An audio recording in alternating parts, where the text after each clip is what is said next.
Your fear of failure, rejection, and uncertainty is destroying your potential and keeping you trapped in a life you hate. But 2,000 years ago, Epictetus, a slave who became Rome's greatest philosophy teacher, revealed 3 mental shifts that can rewire your brain to face any challenge without hesitation. He proved that a man in chains could be more free than an emperor, and his teachings have helped millions break through their mental prisons. Subscribe to the channel, leave your like and comment what part of the world you're watching from, because now I'm going to tell you everything. Why does one person stay calm when rain starts, while another feels panic rise in the same rain? Fear does not live in clouds, bills, or loud voices. It lives in the mind that looks at those things. Your eyes see drops of water. Your ears hear thunder. Your skin feels cold. These are plain signals. After the signals arrive, the mind tells a short story. The story can be gentle, like rain helps the plants, or tense, like rain will ruin my plans and everyone will laugh at me. The 2 stories create 2 different bodies. The gentle story lets shoulders stay low and breath stay deep. The tense story makes neck muscles pull tight and breath turns shallow. The outside world did not change between the 2 people, only the inside story changed. Think of a room with 3 small lights. One light shows how fast the heart beats. One light shows how wet the palms become. One light shows how hard the jaw presses. These lights stay dim when the mind sees no danger. They grow bright when the mind raises an alarm. A child drops a glass, the glass breaks, and a sharp sound fills the air. The signal travels from ear to brain in less than a second. The mind can say, "Glass broke, clean it up." Or it can say, "Something is wrong, someone could bleed, I cannot handle this." The second story turns all 3 lights to full brightness right away. The first story keeps the lights low. The same sound, 2 different results. Pulse is the most obvious sign. Place 2 fingers on the side of your neck. Feel the beat. When fear moves in, the beat speeds up. Blood carries oxygen faster because the body thinks it must fight or run. Sweaty hands follow. Skin tries to cool the body in case it must act fast. The jaw locks, so teeth stay safe during a clash. These are old body plans from long before cities and phones. They helped early humans survive quick threats. Today, the body still uses them, even when the threat is a late message or a sharp tone in a meeting. The body cannot tell the kind of danger. It only follows orders from the mind. The mind says, "Danger," the body obeys. You might ask, can I stop the body from obeying? The answer is yes, but not by pushing the body first. You work with the mind that sends the order. Picture a short path: signal, thought, body. The signal is the sound or sight. The thought is the story. The body is the reaction. If you change the story between signal and body, you change the reaction. It sounds simple because the steps are simple. Simple does not mean easy. It takes practice to notice the very first story before it spreads through the body. Here is a clear exercise you can try today. Pick a common small event, such as rain or a delayed bus. When the event happens, speak the plain fact in your mind. Drops are falling from the sky. Or, the bus has not arrived. Stop there. Do not add any label like good, bad, unfair, or lucky. Just name the fact once. Then wait one full breath. During that breath, feel what happens inside your chest, hands, and jaw. Many people find that the lights stay dim when only the plain fact is named. The beat may still rise a little because the body already started its old plan, yet the rise soon steadies. The reason is that no extra danger flag was raised. The next part of the exercise adds a new layer. After naming the fact once, choose a second thought on purpose. The second thought should be mild, such as, "This is only an event." Speak it as simple as you can. Only an event. Then take one more breath and watch the 3 lights again. You may feel heat drop from the face and shoulders. The beat slows, sweat dries, bite loosens. When the second thought enters early, fear shrinks. The first thought tried to rush in with judgments, but the second thought replaced it. You have proof that a thought can be replaced by another thought, and the body follows the new leader. Notice what did not change in this test. Rain still hits the street, the bus is still late, the signal is constant. The change sits only in the mind. This shows the real home of fear. If rain or delay had power by themselves, every person would feel fear in rain or delay. Yet some people do not. They have trained this switch often. You can train it too. Each time you run the exercise, the gap between signal and story becomes clearer. The gap is a true space, not a trick. You can stay inside that space long enough to place the calm story. Some people worry that calm stories will make them slow to act. They fear that without panic, they will fail to solve problems. The opposite is true. Panic clouds the mind and slows clear action. Calm stories keep the mind open to choices. When rain starts, a calm mind can step under cover or carry on working. A tense mind might freeze, curse, and drop tools. The event demands the same simple answer: stay dry or accept getting wet. Fear adds no helpful step. It only steals breath and steadiness. Let us look at a small chain of thoughts as a live sample. Event. A bill arrives that is higher than you expect. First thought: this is unfair, I will never catch up. Body reacts, pulse rises, hands sweat, jaw locks. Second thought, if added on purpose: this is only a number on paper. I can look at it and plan. Body adjusts, pulse slows, hands dry, jaw softens. Now the mind sees choices. Call the service to check the charge, move funds, ask for a payment plan. The calm story makes room for steps that solve or ease the problem. Fear would have blocked these steps. Children show the pure link between story and body. A child hears a dog bark. One adult nearby says, "Dogs are nice." The child smiles and reaches out. Another adult says, "Dogs bite." The child jumps back and cries. One bark, two stories pass to two minds, two bodies react. When you guide your own mind, you become the adult voice inside. You choose which story to tell yourself. You can speak the mild story every time, and the body will learn to listen. You might think this skill takes years to build. In truth, the first signs come in the first week if you practice daily. Feel the neck pulse each morning during a normal event. Catch the first tight thought. Replace it with only an event. Watch the body settle. Write a short note about the change. At night, read the note. This small loop trains the mind the way hands learn a tool. Repetition carves a path. Soon the second thought arrives faster, almost by itself. The body begins to wait for the calm story before it fully lights the danger board. It is important to know that fear will still appear. The goal is not to erase the signal. Fear can protect you when the event truly can harm you, like a fast car on a street. What changes is the spread and lifespan of fear. The calm story keeps fear only as long as needed, then sends it out. Think of it as a short visitor instead of a boss. The visitor knocks, you check the street, you step back to the curb, and the visitor leaves. You do not invite the visitor to stay all day. As you place fear in the mind, you open the door to deep change. Once you see that fear depends on judgment, you gain the first real tool. You can pick judgments the way you pick clothes. You do not wear the same shirt every day.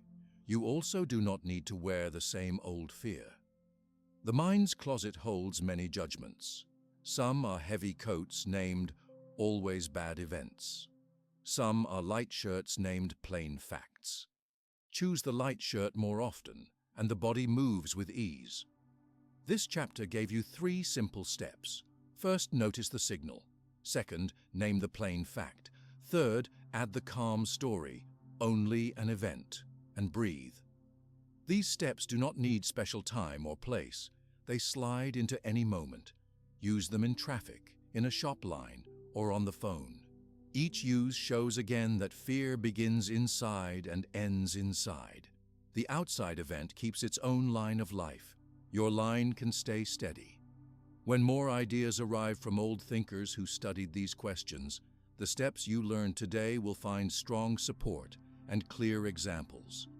Keep the exercise close and keep the lights in your inner room on low.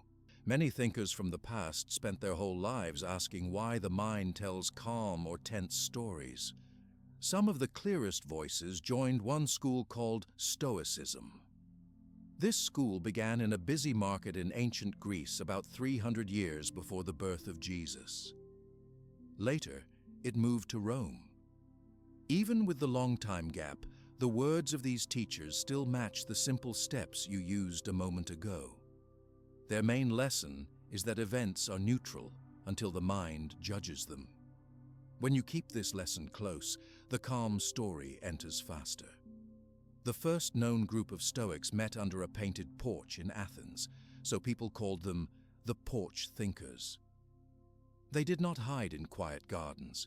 They talked where sellers, travelers, and criers filled the air with noise. The early leader was Zeno of Citium. He lost his ship in a storm and walked into the city with almost nothing. He listened to lesson after lesson from many older teachers before he spoke his own words. His key message was plain: live with reason, live with nature, and hold virtue higher than wealth or fame. Virtue means steady good action, steady good words, and steady good thoughts. Stoic ideas traveled because people who heard them could use them right away. A trader could use them while setting prices. A soldier could use them while marching. A parent could use them while raising a child. The school therefore spread by simple proof. Listeners tried a practice and saw that it worked. Over many years, 3 names became the clearest lights of the school: Epictetus, Seneca, and Marcus Aurelius. They lived in different stations, yet they spoke one core claim: control your judgments, and your life becomes lighter even when outer events stay hard.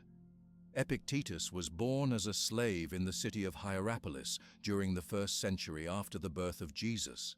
His owner took him to Rome. Epictetus had no right to choose his work, his home, or his path. Yet he kept a strong wish to learn. He listened to a Stoic teacher named Musonius Rufus. From him, Epictetus learned that the mind has its own space that no chain can reach. After many years, he gained freedom. He opened a small school and spoke with a calm voice. A student named Arrian wrote notes from those talks, and these notes survive as the Discourses and the Enchiridion. One short saying from Epictetus is this: some things are up to us, and some things are not. The words look simple, yet they cut fear at its root. Things up to us include our judgments, our wishes, and our actions. Things not up to us include bodies of others, weather, politics, and fame. When the mind stays busy with what it cannot steer, it burns energy and grows fear. When the mind stays on what it can steer, it feels clear and strong. This idea links with the exercise you tried earlier. You chose the calm story because the judgment is yours to steer. The rain or the late bus are not. Seneca lived earlier than Epictetus.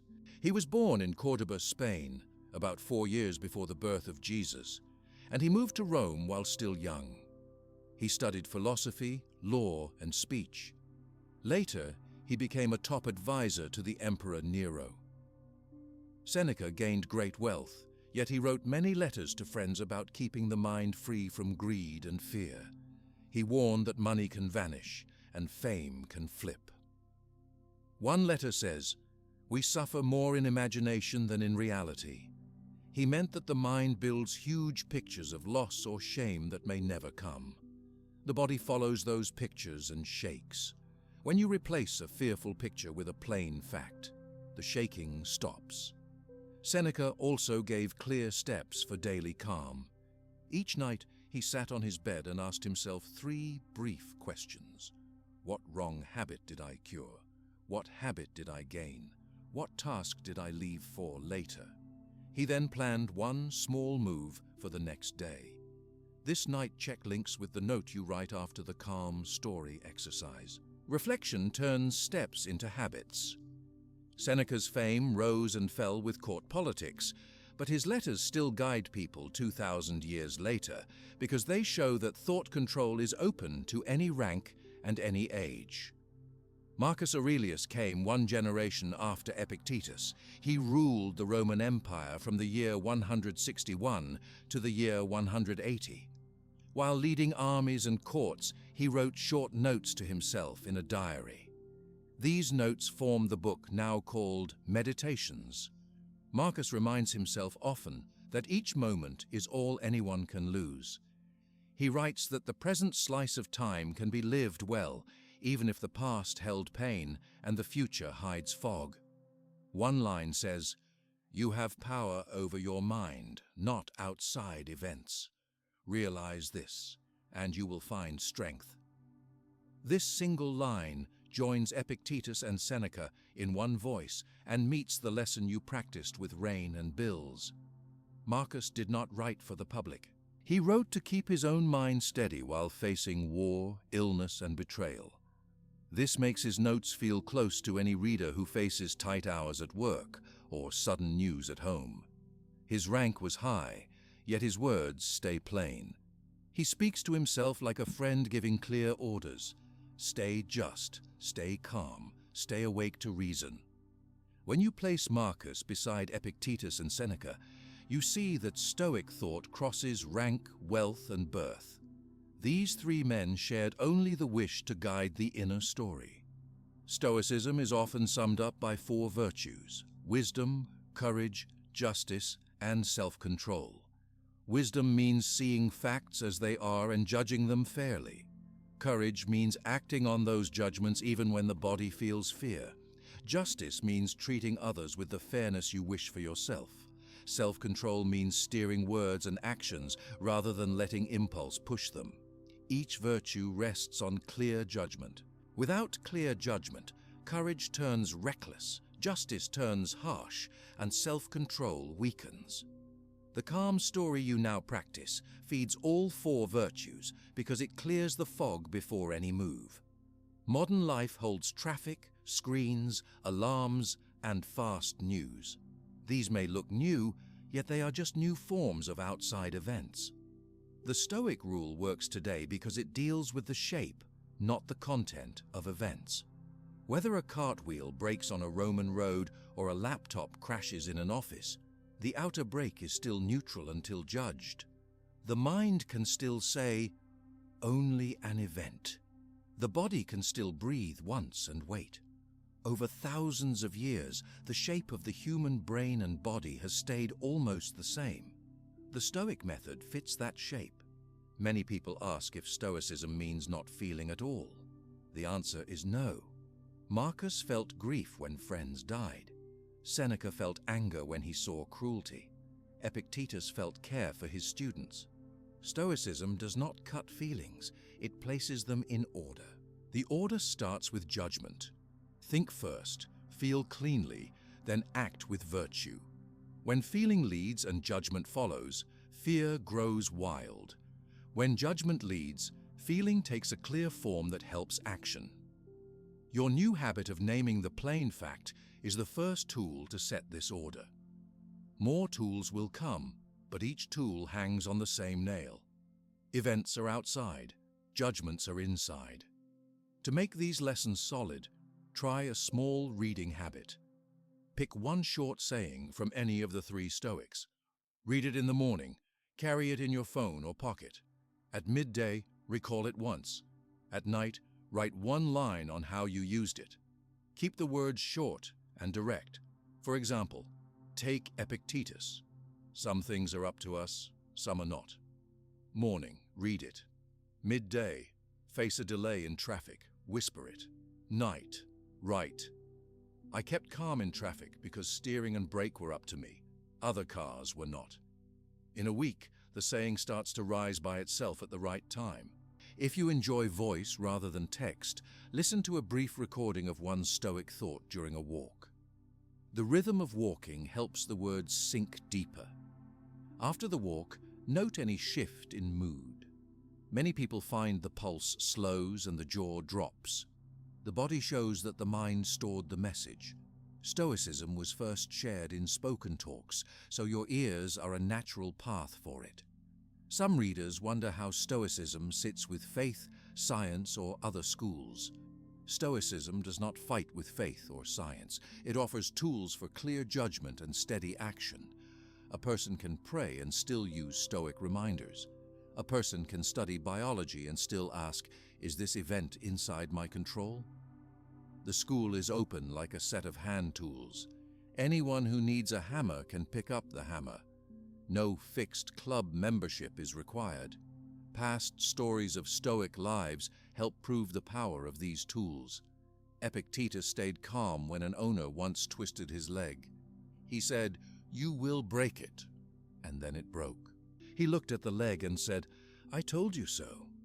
He did not praise pain, but he refused to add suffering through judgment. Seneca faced exile to the island of Corsica. He used the time to write and learn instead of sinking into anger. Marcus wrote calmly while tents shook from wind and soldiers from sickness. Each case shows the same move. Events happen. Judgment decides the weight. The weight a mind gives can crush or free. When you give light weight, the body stands tall. When you give heavy weight, the body bends. Stoic practice is the art of giving right weight. It does not deny that some events need heavy care, such as illness of a child. Even then, judgment asks, what part can I help? What part is beyond me? Divide the two, act on the first, accept the second. This is Epictetus in action, Seneca in action, Marcus in action, and now you in action. To weave Stoicism into your day, set a tiny signal. A simple option is the moment you touch a door handle. Each time your hand feels metal or wood, say inside. Events outside, judgment inside. This one line pulls you back to the driver's seat. After a week, count how many handles you touch in one day. You may find 10, 20, or 30. Each handle becomes a short lesson site. The mind learns through these small, steady taps. Writing remains a strong aid. Keep a pocket paper. When a sharp event stings, write 2 short columns. Column 1, title, event. Column 2, title, judgment. Under event, write only the plain fact in less than 10 words. Under judgment, write the first thought. Then draw a line and write a calmer thought. This act copies the exercise from the last chapter on paper.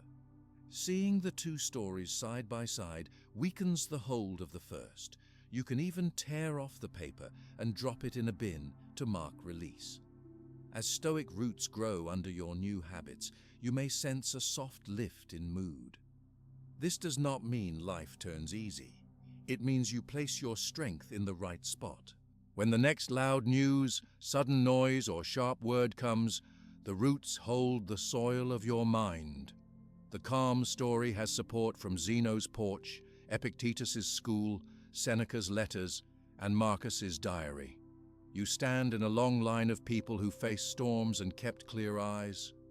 Their words are simple gifts that cost nothing and weigh little. Keep them in reach, and the gap between signal and story will stay wide enough for choice. When the hand leaves a door handle after the quiet line, events outside, judgment inside, the next step is to practice that line in real time. The way to practice is to draw a bright line between what happens and what you think about what happens. The brighter this line becomes, the more space you gain to choose. Each choice then guides mood, words, and body. Begin with a clear sentence. An event is anything that takes place in the world. A judgment is the label your mind puts on the event. Rain is an event. Rain ruins my day is a judgment. A friend arrives late. That arrival is an event. My friend does not respect me is a judgment. A card shows a larger bill than you planned. The number on the card is an event. I am doomed is a judgment. Keep the two groups apart as if they sit on separate shelves. The shelf of events holds things you see, hear, or touch. The shelf of judgments holds your opinions. To make the line bright, use a plain speaking drill. Pick one short block of the day, maybe 10 minutes during waiting for a coffee or sitting on a bus. During that block, speak each event inside your head using only simple words and no feelings. Light turns red. Child drops toy. Phone buzzes. Speak these lines as soon as the event enters your senses. After you name 3 or 4 events, shift and listen for any hidden judgments. Judgments often hide in silent phrases like too slow, so loud, how rude. When you catch one, pause and label it. That was a judgment. Then drop it. Go back to the next plain event. After 10 minutes, end the drill and note how your chest feels. Most people report more air in lungs and less pull in shoulders. The next drill uses writing.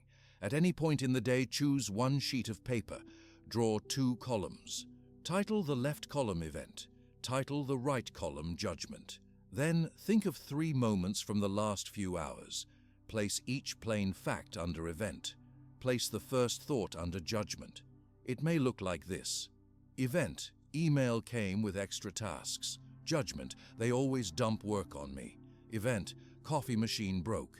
Judgment, my morning is ruined. Event, dog barked at night. Judgment, I will never sleep well again.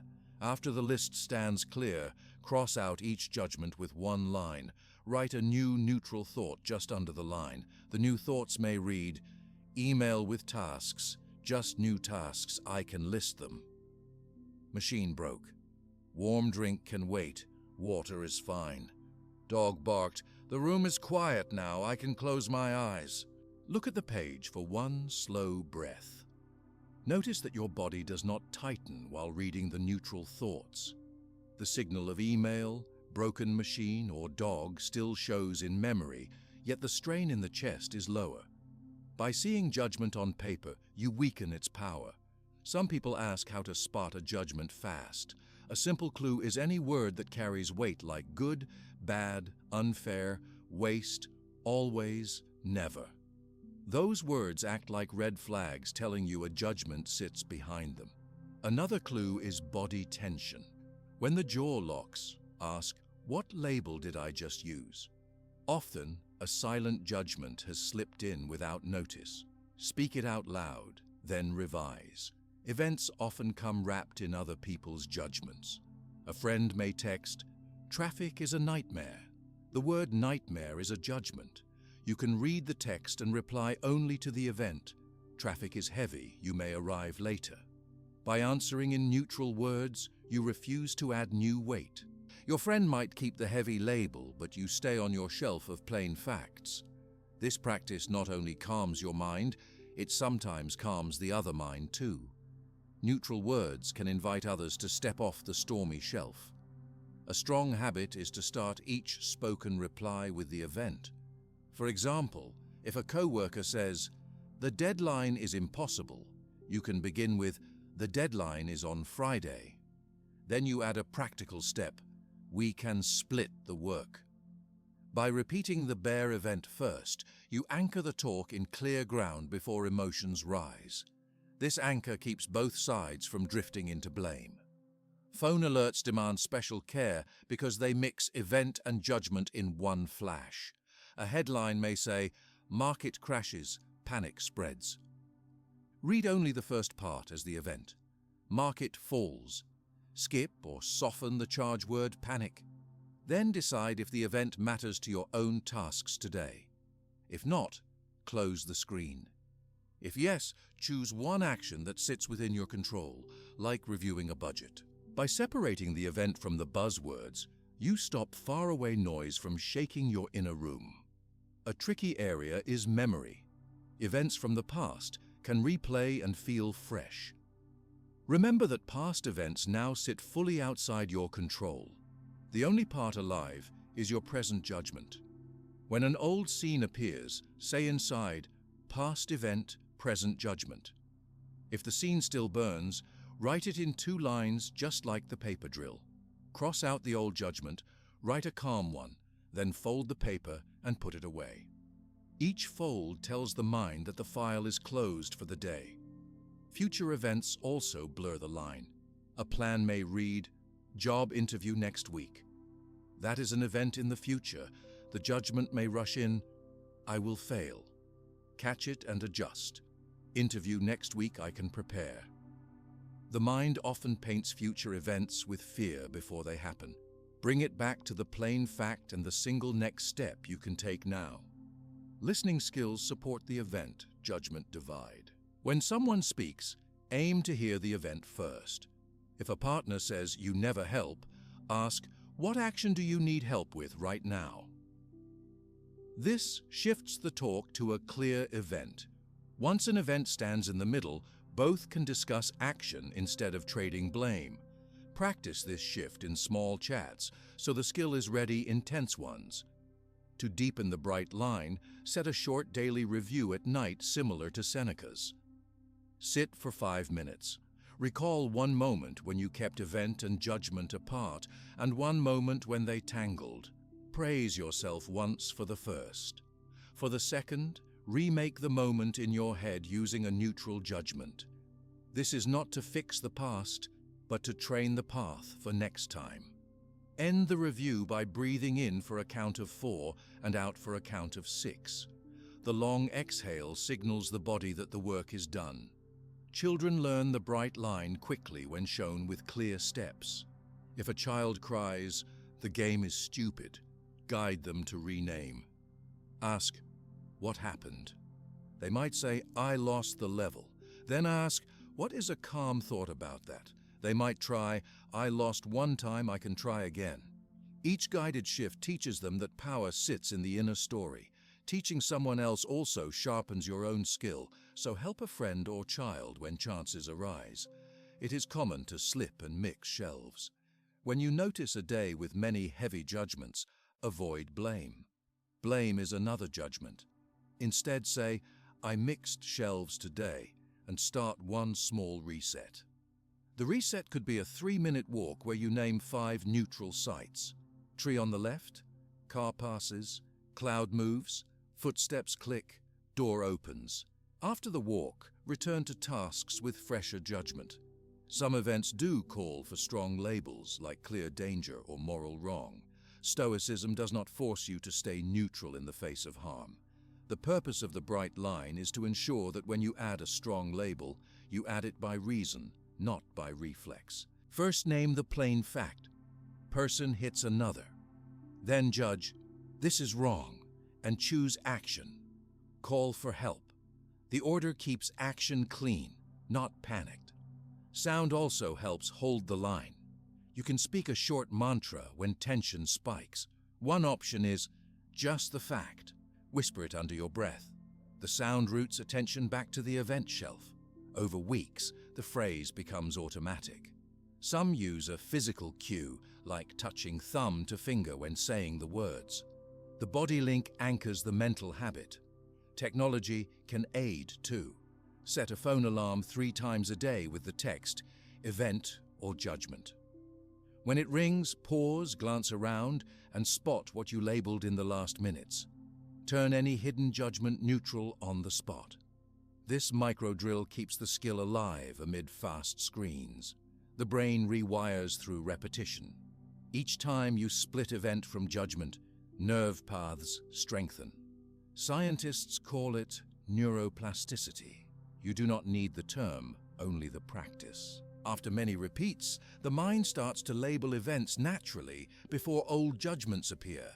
Fear then has less time to grow roots. Friends may notice you speak in calmer terms. They may ask why you do not use harsh words for traffic or politics. A simple answer is, I talk about events first, then choose my thought. Some may join you, others may not. Your task remains the same. Hold your shelf clear. The calm light you give off works as quiet proof of the method. At work, meetings often blend facts with hot words.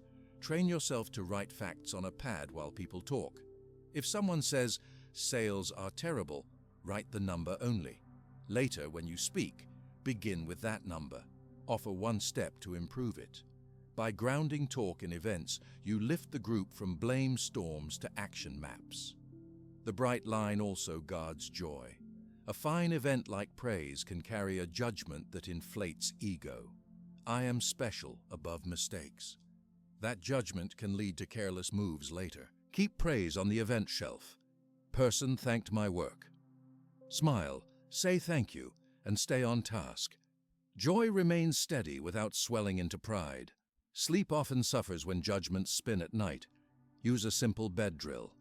Close eyes and recap 5 events of the day in short phrases. Do not add any label. If a label slips in, drop it and restate the fact. Example: boss frowned. Stop. No story. Move to next event. After 5 events, breathe out and let the mind drift. Many find sleep comes sooner because the inner stage is clear. As months pass, you can test your skill with bigger scenes. Walk through a busy market and name events without judgment for 5 full minutes. Or read a heated news article and rewrite each loaded sentence in calm terms. These tests show growth and point to spots that still need work. The exercise of splitting shelves may feel slow at first, yet speed grows. Think of learning new keys on a keyboard. Fingers stumble, then fly. Soon the mind sorts event from judgment in the blink of an eye. Space for choice opens, fear finds less soil, and steady action steps through. Keep one guiding sentence near. The event stays outside, the judgment lives inside. This sentence is a small lamp that you can hold up in any dark hall of confusion. Shine it on each scene you meet today. The walls become clear, the path shows, and the next step appears plain. The next step is to guide the words that leave your mouth, tap from your fingers, or rise inside your mind. Words seem small, yet they stand at the front line where judgment turns into sound. When words carry calm, they spread calm to your own nerves and to every ear or screen that receives them. When words carry heat, they pour fuel on any small spark. By steering words, you steer emotion before it hardens. This work begins with a pause, moves through clear choice, and ends in steady tone. Start with the pause. A pause can be one full breath. Breathe in until your chest lifts.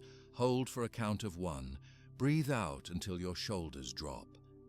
During this breath, the brain shifts out of quick reflex.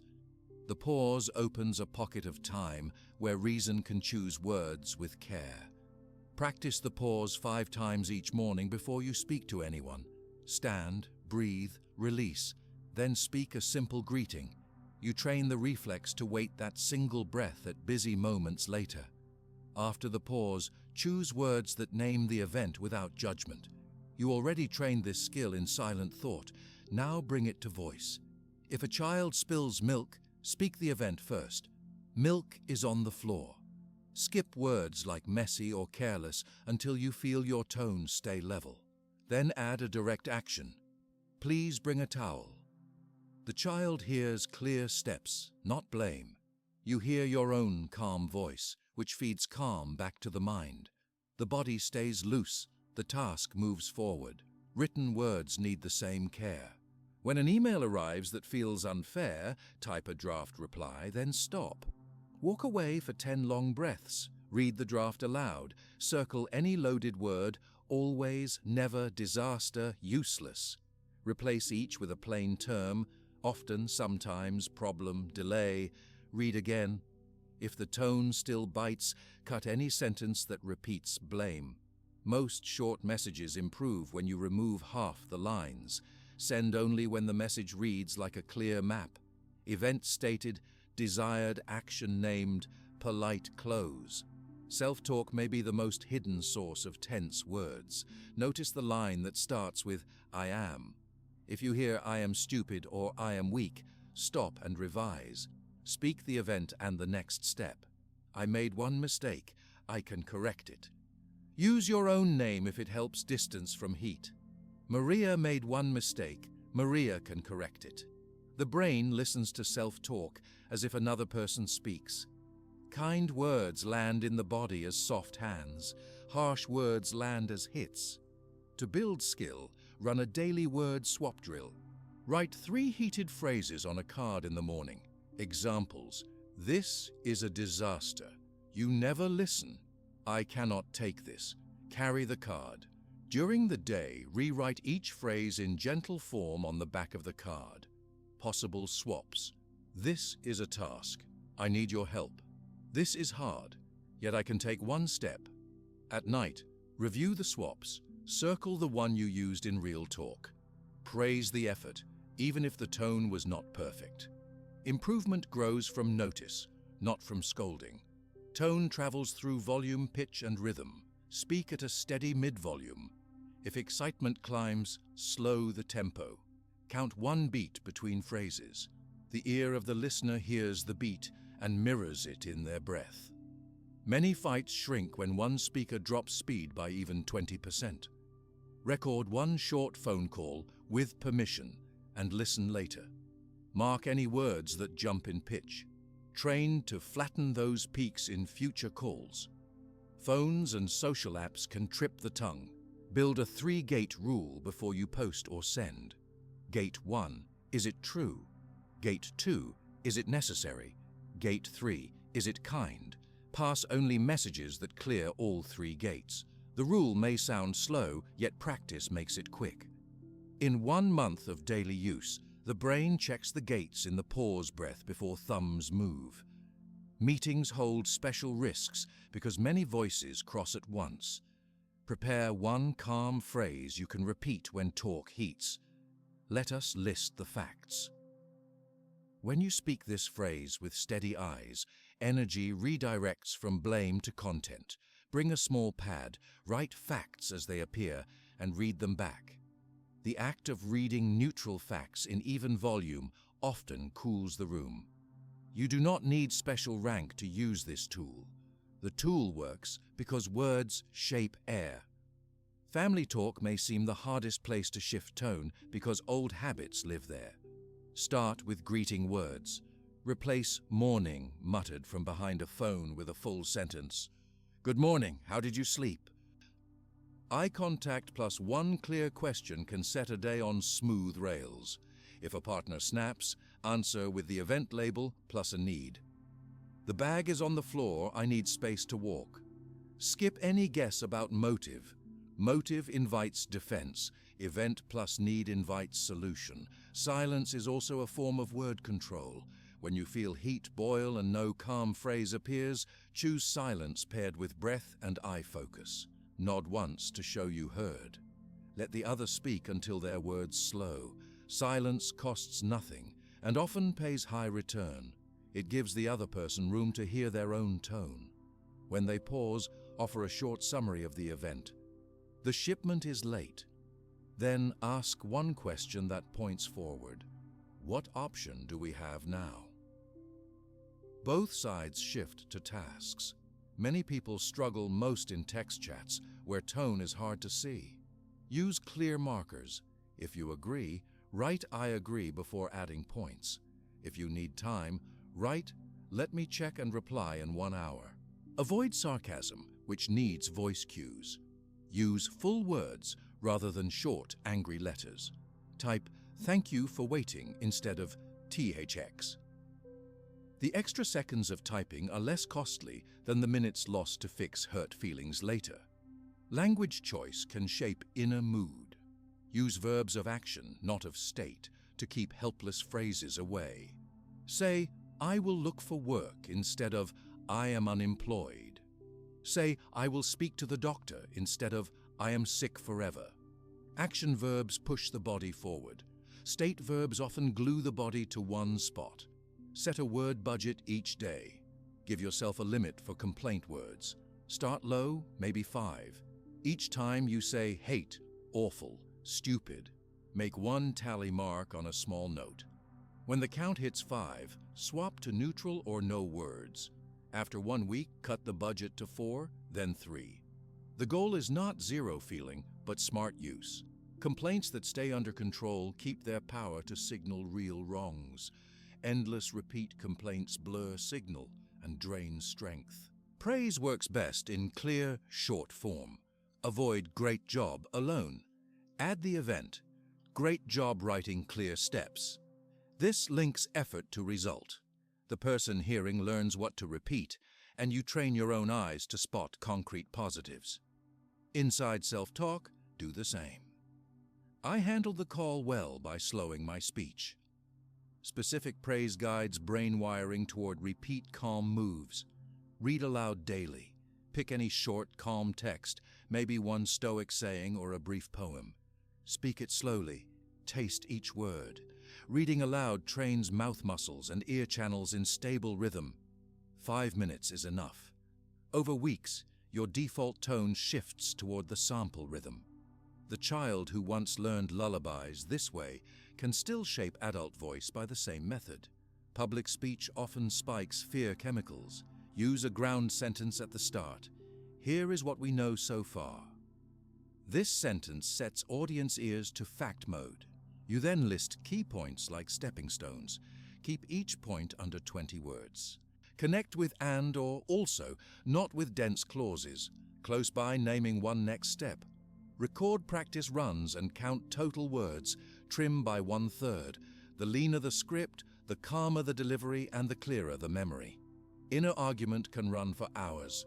Break the loop by writing the words you keep repeating, then read them aloud in a slow, flat voice. The flat tone drains drama. Cross out any sentence that repeats but adds no new fact. Keep reading until the page holds only fresh data and one next move. Act on that move, even if small. The inner talk quiets because action answered its main request. Certain words unlock doors in others. Please, thank you, and sorry rank high. Use them with care so they stay sincere. A quick sorry tossed to avoid talk can feel empty. A full sorry would name the action and the repair. I spoke over you. I will wait for you to finish next time. The extra line proves intent. Trust grows, fear falls.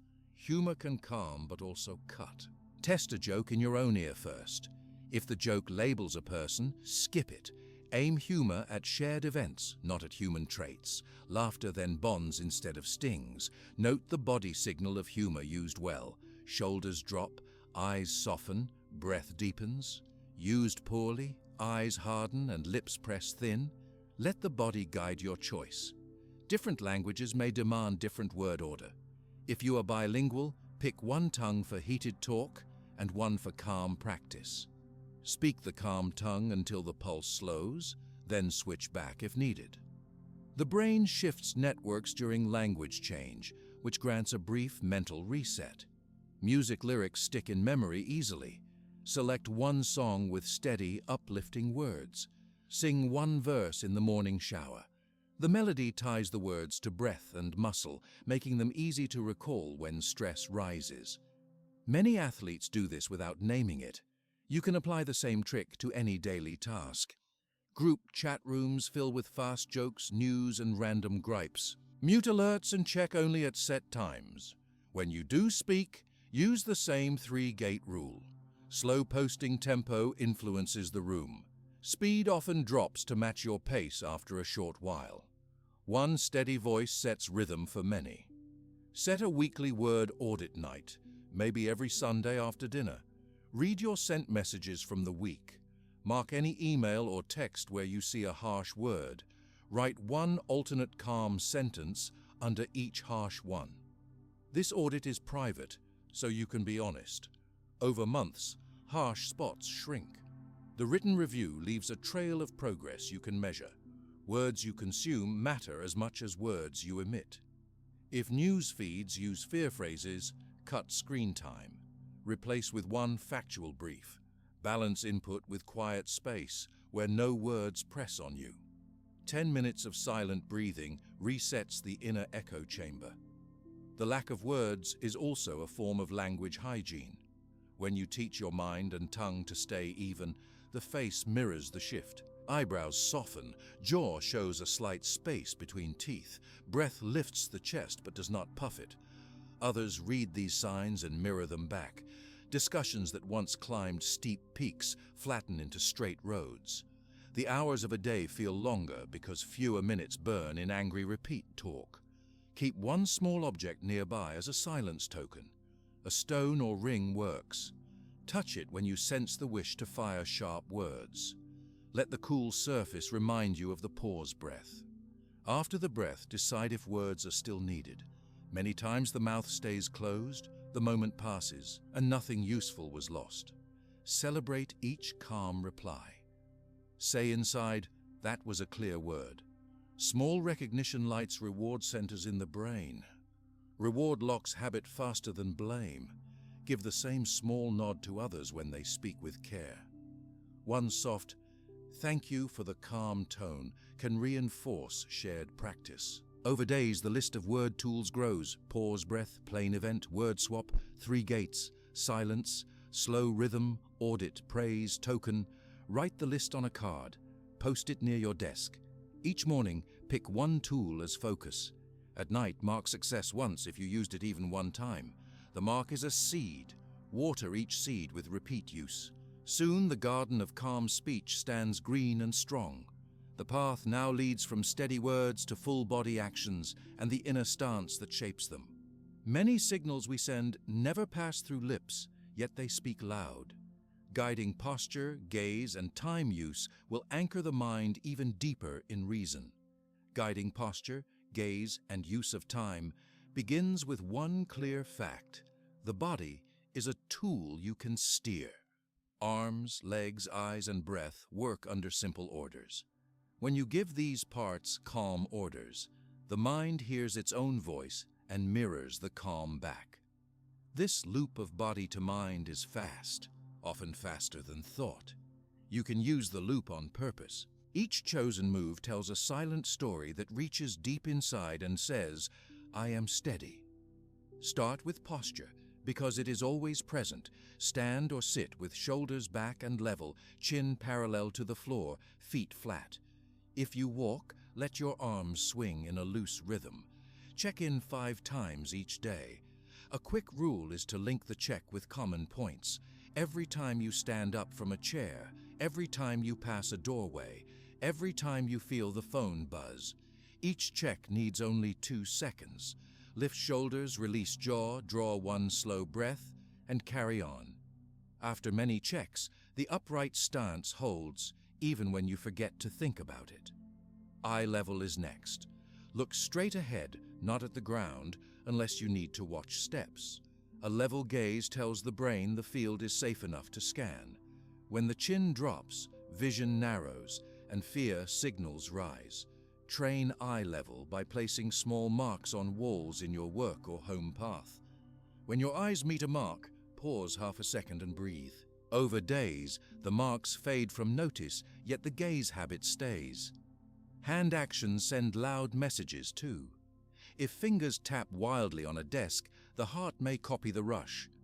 Choose one anchor move. It could be resting palms flat on thighs during a call or wrapping fingers around a pen without clicking it. When tension builds, return to the anchor move. The simple act of still hands drops pulse by a few beats within seconds. Practice in low-stress moments so the move is ready when stress hits. Walking can serve as moving meditation. Set a light rule. Any walk under 100 steps is done with silent breath count. Inhale to 4, exhale to 6. Keep eyes level, shoulders down, and pace steady. Short walks to a printer, kitchen, or bus stop become small resets. The body hears the rhythm and tells the mind, "No chase right now." If calls or messages arrive during the walk, let them wait until the steps end. Protect the reset space. Next is the power of choice in stepping forward or stepping back. Picture a common, tough scene. A new meeting room filled with strangers. The body may lean away or keep feet rooted. Decide in advance that you will take 2 full steps into the room, not half a step. The extra distance signals ownership of space. You can practice this at home by entering a doorway and counting 2 slow steps, then stopping. After 10 practice rounds, the move will feel automatic in real rooms that matter. Sitting posture during work shapes energy. If you slump, lungs compress and the brain receives less oxygen. Follow a simple seat rule: hips back against the chair, spine tall, feet flat, screen at eye level. Every 30 minutes, stand for 1 minute. Use a timer or an app to prompt. While standing, roll shoulders twice and stretch arms overhead. These small moves keep blood flow high and prevent the dull haze that invites worry. The way you use time is also an action. Phones, games, and endless scrolling eat hours without clear benefit. Set one exact limit each morning. For example, I will scroll news for 10 minutes after lunch. Use the phone timer. When the timer rings, close the app at once. The strict cut trains willpower, just like lifting a weight trains muscle. Over weeks, the wish to keep scrolling fades sooner, and the free minutes open for tasks or rest you choose with clear intent. You can plan active slots for energy release. Choose one period daily, even 10 minutes for brisk movement. It could be star jumps, quick walking, or light stretching. The goal is to raise heart rate and then let it fall. This teaches the body that it can visit high energy without panic. The mind learns that a racing heart can be normal and safe. Later, when stress raises heartbeats, the memory of planned exercise helps the mind label the beats as normal body range, not danger. Food actions matter. Eat while seated, chew slowly, and place utensils down between bites. Avoid screens during meals. This pattern lets gut and brain send and receive full signals of hunger and fullness. Fast, distracted eating often leaves the mind dissatisfied, which can turn into restlessness and fear. Simple, slow meals build the sense of right pace. Sleep posture and setup close the daily cycle. Keep the sleep space dark, cool, and quiet. Use the same short routine before bed. Stretch arms, breathe 5 deep breaths. Think of 3 events from the day in plain terms without judgment. Place phone outside arm reach. Consistent closing signals tell body clocks to drop stress chemicals. When sleep improves, daily choices grow easier because the brain starts the day rested. Attitude is the invisible stance inside. It shows in body signals just like posture. A steady attitude means expecting that problems can be met and shaped. You practice it by small self-promises followed by action. Promise to drink 1 glass of water on waking, then do it. Promise to send 1 thank you message before noon, then do it. Each kept promise is a brick in the wall of steady attitude. Missed promises can happen. The rule is to note them without blame and reset at once with a new small promise. Time blocks help guard attitude. Divide the day into chunks with clear labels. Create, connect, repair, rest. Create might be writing or building. Connect might be calls or chats. Repair might be fixing errors, cleaning, or paying bills. Rest is quiet. Place the hardest block early if possible, when energy is fresh. Mark blocks start and end on paper or a screen calendar. When a block ends, close its tools and open the next. The body learns that focus has clear periods, and worry about other tasks can wait until their own block arrives. Technology can aid or harm. Turn off non-urgent alerts. Keep the ringtone for calls that truly need fast response, such as family or key work contacts. For all other apps, set batch alerts every hour or every 2 hours. Fewer pings allow longer focus cycles. During focus, posture news stands tall, jaw relaxes, breath deepens. Each cycle of deep focus builds proof that you can guide mind and body together. When facing a task that scares you, use the 2-step rule. Step 1, count slow to 3. Step 2, move 1 body part toward the task. If it is a phone call, move the finger to the dial key. If it is a door you fear to open, place hand on the handle. Once movement starts, momentum carries forward. The mind often builds large fear images, but the body needs only a small nudge to start. The instant the nudge happens, the fear image cracks. Group settings test attitude strongly. If a meeting turns tense, check your seat. Feet flat, shoulders back, hands on table. Slow breath to a 4 count in, 6 count out. Listen for the main event spoken.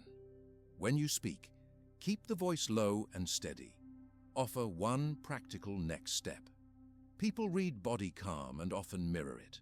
Even if others stay tense, you keep your field clear. Celebration actions lock in habit. When you finish a task done with steady posture and calm tone, do a brief victory cue. Raise a fist, smile wide, or say, "Done," aloud. The cue lasts 1 second but releases dopamine, the reward chemical. The brain links the calm process to good feeling, making repeat easier. Nature can reset attitude in minutes. Step outside once each day and look at the farthest point you can see. The wide view relaxes focus muscles that tighten on screens. Stand still for 10 breaths. Let arms hang. The simple sky view tells the mind space is large and time is present. Return indoors with slower pulse. Support tools may help. A sticky note on a laptop can read shoulders, breath, eyes. A bracelet can signal break time. A phone wallpaper can show one calm word like steady. These tools are reminders, not crutches. Aim to need them less over months. When a prop no longer feels needed, remove it and smile at the progress. Confidence grows in quiet layers. You may not feel brave before each test, but each upright step proves the path. Keep a log. At night, write one line. I kept posture during the call, or I breathed slow in traffic. After 30 days, count the lines. The number may surprise you. Each tally is a seed of courage, now rooted in muscle memory. Teach someone else one body rule. Show a friend how standing tall eases breath. Let them try. Teaching forces you to explain steps clearly, which sharpens your own routine. Shared practice builds social support, another layer of calm. Small rooms can feel tight.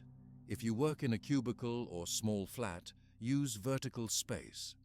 Stretch arms overhead each hour, stand on toes for 2 seconds, then drop heels. These moves wake spine joints and tell inner sensors that movement is possible. The brain then limits the building of claustrophobia. Dress comfort influences posture. Clothes that pinch or shoes that hurt pull focus to pain. Choose outfits that allow full arm lift and free breath. The mind can then attend to tasks rather than adjust straps or seams. Before buying new clothes, lift arms and squat once in the changing room. If fabric binds, size up. When illness or injury limits motion, focus on breath and gaze. Even in bed, shoulders can relax down, jaw can soften, eyes can look level at a wall or ceiling. Breath still obeys the 4 in 6 out rule. The body tells the mind, I do what I can, and the mind answers with calm. Money tasks often trigger tight chest. Handle them with clear slots. Gather all bills once each week at a set hour, sit tall, feet flat, and sort. Speak each amount aloud in calm tone. If numbers feel high, keep posture and list next steps. Call provider, adjust budget, add reminder. Action in tall posture fails to pair money with fear, teaching a safer link. Travel can shake routine. Before a trip, pack one light object that signals home habit, such as a small cushion for breath practice. On arrival, place it beside the bed. Do one stretch, one breath set, and one gaze level check. The body finds its anchor in the new space. Posture and attitude then travel with you, not against you. Set guardrails for late hours. Decision power drops with fatigue. Agree with yourself that new tasks stop at a fixed time, perhaps 21:30. After that, only light, read, stretch, or talk. This rule saves willpower for tomorrow and signals body clocks to slow. Place screens out of reach to avoid drift. The mind sometimes questions the value of such small moves. Remember, each move trains the same pathway in the brain that larger actions use. The brain does not rank a shoulder roll lower than a speech. It records both as choices. Build the pathway with many light loads so it holds when a heavy load arrives. If you face panic, drop to simplest bodywork. Press both feet to the ground, name in mind left foot, right foot, then breathe once. Repeat 3 times. Grounding in sensation cuts panic loops. Stand when able, shake arms gently, and hum a low note. Vibration in chest soothes the vagus nerve, which calms heart rate. Keep one mantra for posture and attitude. Body steady, mind clear. Whisper it when the clock strikes each hour. The steady beat of the phrase marks time and renews intent. Hours slip by with less scatter when each one starts with the same flag. At week's end, choose one action, one posture check, and one time rule for the next 7 days. Write them on a card. Action: start work task 5 minutes earlier than usual. Posture: shoulders back at every doorway. Time: scroll news only from 12:15 to 12:25. Carry the card. Review each night, mark success or miss with a small dot. Adjust rules if fails, repeat. Keep adjustments small. Success grows where goals are clear and within reach. As these body and time habits settle, problems that once felt like walls now look like gates you know how to open. The body walks through first, the mind follows in step, and fear stays outside the path. When the body steps through a gate with calm shoulders and clear breath, the next event ahead often carries a label in bold letters: problem. Bills arrive, plans slip, people disagree, machines fail. Each of these moments can trigger the old alarm that floods the mind with fear. Yet the mind can place a new label on the same event. The new label is training. A problem then changes shape from enemy to coach. It stands there to build skill, not to break spirit. Begin with a strong statement. Every problem hides a lesson that strengthens one virtue. Think of courage, patience, honesty, or discipline. A large bill tests courage with money.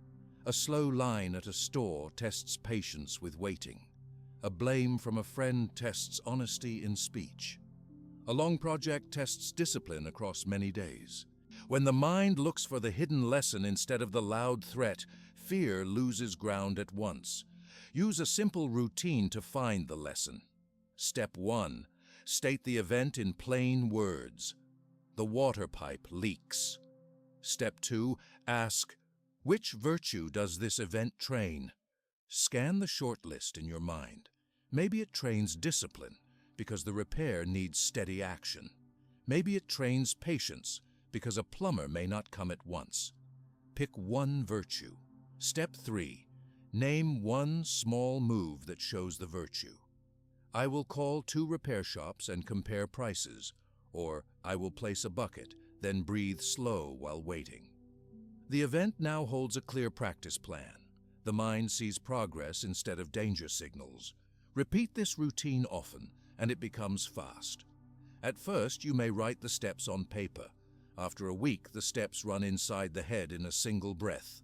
The voice inside says, leak, discipline, call. Fear barely has time to find a foothold. Create a personal table of common problems and their linked virtues. You can do this once and keep the paper near your work or kitchen. Divide the page into 2 columns. Title the first column, Events, the second, Training.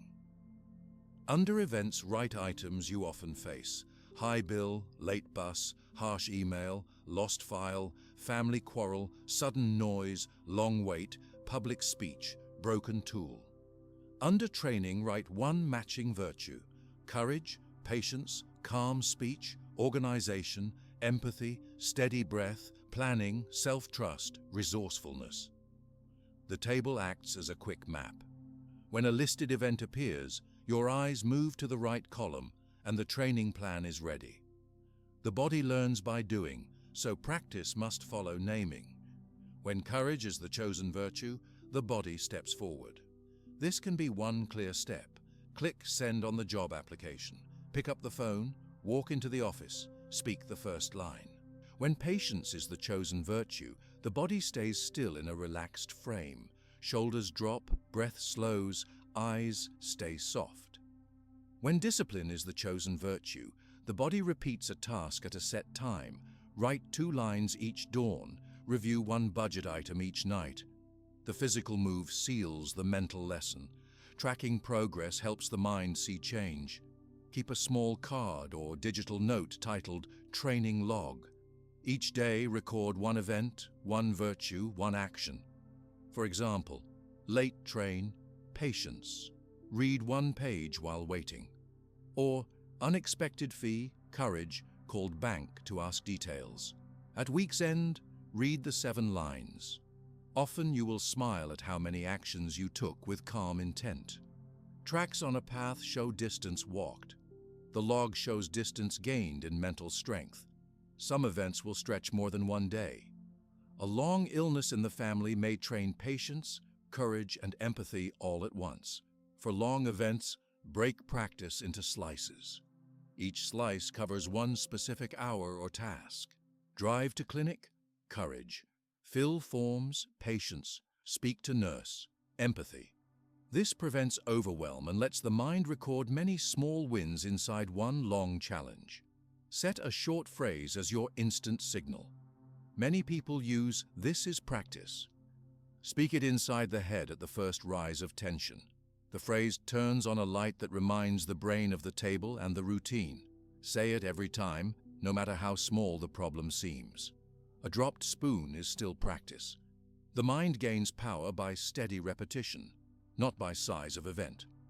Science backs this method. Nerve paths grow thicker where impulses repeat. When you label 10 events today as training, the path for that label becomes easy to find tomorrow. Studies show lower stress hormones in people who frame tasks as growth rather than threat. You do not need to quote these studies. You will feel the change in your own pulse and breath. Children learn by copy, so speak the training frame aloud when young ears are near. If a toy breaks, say, "This is practice for fixing." Show the steps, gather pieces, study shape, try tape. The child's face will shift from frown to curiosity. Grown friends may shift too, though they may not say it.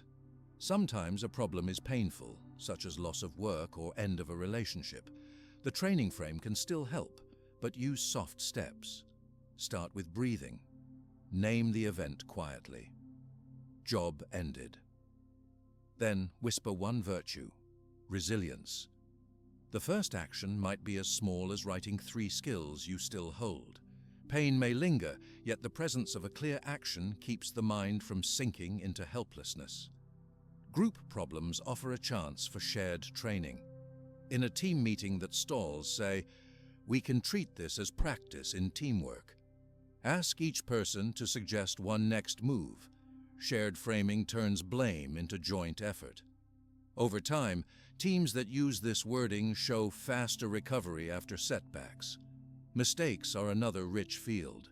When you notice an error, pause and say, "Practice in correction." Then act. Send a brief apology, fix the file, update the plan. The quicker the move after the label, the less room shame has to grow. Shame feeds on delay.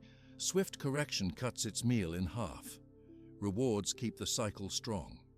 When you complete a training action, give a small reward. A deep breath in fresh air, a sip of water, a 2-minute walk, a stretch, or a soft word to yourself. Well done. The brain connects the reward to the framing habit, and motivation rises without outside pressure. Some people fear that constant framing will lead them to ignore real danger. A burning house is not a drill. It calls for escape. The training frame does not tell you to stay in flames. It tells you to see which virtue aids escape with least panic. In a fire, courage and clear thought guide feet. When safe, reflection shows what was learned. The frame lives before, during, and after, but does not replace sound judgment. Time pressure problems respond well to a counted breath. When a timer shows 5 minutes left, label Practice in speed. Breathe once to gather mind, then set hands in motion. The single breath prevents rush errors. Speed improves without chaos because the brain stays focused on the chosen virtue. Conflict offers powerful practice for calm speech. When a voice rises at you, breathe. Think, practice in calm, and lower your own voice by 2 tones. Use short sentences with facts. Ask one honest question. The other person may soften, yet your goal is your own training. Your progress does not depend on their reaction. Money problems often trigger fear. Frame them as courage with numbers. Gather all balances on one page. Speak each amount aloud. Decide one clear next step. Plan a call. Cut a cost. Add a small income task. Each step taken under the courage label makes the next money event feel lighter. Health problems train discipline and hope together. Discipline shows in medicine schedule, food choice, and rest. Hope shows in daily gratitude list and gentle movement. Mark each small act in a separate column of the log. Over weeks, the log shows dozens of wins, even if the main ailment remains. Seeing wins fuels both mind and immune system. Creative blocks train persistence. When the page stays blank for 15 minutes, write one simple line. This is practice in starting. Type any 30 words, even random ones. Often the block cracks after those first words because the fear of blank space fades. The virtue of persistence grows through each short session. Unplanned waiting times turn into patience gyms. In lines, breathe through the nose, count heartbeats, look at ceiling patterns or trees. The body learns to rest in stillness instead of fidget. After repeated sessions, short waits no longer raise tension, freeing attention for thought or rest. Fatigue can dull training intent. On very tired days, set the bar lower. Call the day a light session. Choose only one virtue to notice. Perhaps choose kindness to self. Let other events pass without labels. This protects the habit from burnout. Rest is also training. It teaches respect for limits.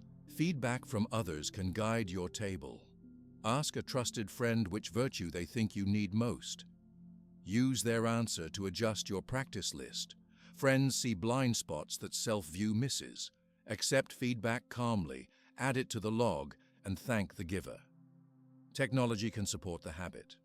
Set phone wallpaper to a single word. Practice. Each unlock reminds the mind. Use calendar alerts that pop the chosen virtue at fixed times. Patience at noon, courage at 3. Visual cues shorten the path to framing. Some problems repeat because root causes remain. Use the training frame to find and address roots. If the same bill shocks you each month, the lesson may shift from courage to planning. Take one deeper action. Set reminders, adjust budget categories, or seek advice. Training is not about staying in the same loop. It aims to climb higher loops. Joyful events can also be training. Success trains humility, praise trains gratitude, free time trains wise use of choice. Label good news too, so the mind practices balance. A day with no clear problems still offers practice in savoring peace. End each day with a 3-line summary in your log. Line 1, biggest event. Line 2, chosen virtue. Line 3, action taken. Read the past week every Sunday. Notice which virtues appear often and which are rare. Decide if the rare ones need more focus. Planning ahead keeps practice fresh. Over months, you will notice changes. Heart rate slows quicker after shocks. Mouth forms calm words sooner. Shoulders lift under load instead of slump. Friends may remark that you seem steady even in mess. Each remark is extra proof that the training approach reshapes nervous system patterns. Remember the core: event, virtue, action. Simple, short, repeat. A problem appears, you name the virtue, you move one step. Fear stays busy packing bags while you take that step. Soon fear finds no seat on your path. Conclude each reflection with a gentle nod to yourself. I trained today. This nod is small, but it marks identity growth. You are not a victim of problems. You are a trainee gaining skill every hour. The world keeps sending events, and you keep collecting lessons. Confidence grows, worry shrinks, and the mind stands ready for the next bell that calls you to practice once more. Training works only when it becomes habit, and habit needs a clear frame in daily time. The goal is to make the moves you learned, event naming, calm words, steady posture, virtue labeling, run with little effort, the same way you breathe without command. A simple routine with 3 checkpoints helps. 1 in the morning, 1 in the middle hours, and 1 at night. Each checkpoint uses a short list so the mind does not feel heavy. Start with the morning checkpoint. The moment you sit up in bed, place both feet on the floor and breathe in to a count of 4, breathe out to a count of 6. This breath wakes the body and the clear mind system at the same time. Keep a small card on the night table. On the card, 3 lines wait: likely events, planned virtue, first action. Think for 1 quiet minute about the day ahead. Pick 2 events you expect, such as a team call at 10 and grocery shopping at 18. Write them down quickly, no full sentences needed. For each event, write the virtue you plan to train. For the team call, you might choose calm speech. For shopping, you might choose patience. Under first action, write 1 move that shows the virtue when the event starts. For calm speech, the move could be to open the call with a short greeting and 1 fact. For patience, the move could be to stand relaxed in any slow line. Put the card in a pocket. The whole step takes under 3 minutes, but sets a map in the brain. Link the end of the morning checkpoint to a small reward. A reward can be a sip of cool water, 1 stretch toward the ceiling, or 2 gentle claps. The reward tells the brain that planning feels good. Repeated many days, the brain starts to look forward to the card and the breath. Move to the midpoint checkpoint, best around the half mark of your active hours. Pick a steady cue, such as lunch or a walk to refill water. When the cue starts, stop for 1 full breath. Bring out the same card. Ask 2 questions. Have the planned events happened? And has a new event appeared? If the team call already took place, circle the virtue word if you used it. If shopping is still future, leave it open. If a new event has appeared, maybe a sudden request from a co-worker, write it under the first 2 lines. Add a new virtue and first action. Keep the writing short. Close by, taking another slow breath. Again, add a reward, maybe 1 shoulder roll or 1 slow sip of tea. This midpoint step keeps the habit fresh through the busiest part of the day. It also shows the mind that change is normal and that the plan can flex without blame. Blame drains effort. Adjustment moves it forward. End with the night checkpoint. After you turn off most lights and sit on the bed, place the card on your lap. Breathe slow once. Read each event line. If you acted with the planned virtue, place a small star beside it. If you missed, draw a simple dash. Under the list, write 1 line. Tomorrow focus on my virtue. Fill the blank with the virtue that needs more work. The night checkpoint should stay short, under 5 minutes, to avoid mind spin. After the writing, put the card in a small box or drawer. The act of storing it says, "Day closed." Then lie down, breathe slow, and let sleep come. Use new cards each day. Old cards form a record of progress. After 7 days, read them in order. Notice stars and dashes. If patience shows many dashes, you know patience needs fresh care. If calm speech shows many stars, enjoy the rise of that strength. Patterns become clear without large effort. Habit loops run on cue, action, reward. For the morning checkpoint, the cue is feet on floor, the action is breathe and plan, the reward is water or stretch. For the midpoint, the cue is lunch or water walk, the action is review and adjust, the reward is a shoulder roll or sip of tea. For the night, the cue is bedlight, the action is review and note, the reward is the simple piece of closing the card. Repeat the loops, and the brain binds them into one flow. Environment aids can push success higher. Place a bright dot sticker on the card so it catches the eye when you reach for the phone. Hang a small sign on the fridge that reads, "Check midpoint card." Put a gentle chime alert on the phone at the usual midpoint time, set only on weekdays. Keep the drawer for night cards within arm reach of the bed so no steps break the flow when you are tired. Slip days will come, and that is normal. When you miss a checkpoint, mark the next one with a tiny M for missed. Do not add heavy judgment. At night, jot one line, "Missed morning card, restart tomorrow," then restart without delay. The chief danger is a long gap, a simple mark, and restart cut that danger short. Group habit options also help. If you live with family or share a work desk, invite another person to the same three-point routine. Share virtues in a brief talk during midpoint lunch. A quick line like, "My focus today is patience," signals support. Hearing someone else's daily virtue reminds your own mind to stay alert. Templates can speed writing. You may print 7 small cards at once with the 3 lines pre-written: event, virtue, first action. Keep the stack near the bed. Each night, add the day's card to the back of the stack without turning it. On Sunday, read the full week. This keeps paper use simple and rhythm solid. Visual boards help people who enjoy larger space. Use a sheet of paper split into 3 columns for the week. Label columns: morning, midpoint, night. Each row is a day. Write short notes in each block. Post the sheet at eye level on the wall. Cross out rows as days pass. The board shows progress at one glance and reminds anyone in the room of the system. Digital users can adapt the same method in a note app. Make one note called Daily Training. Add sub-notes for each day. Copy a quick template each morning.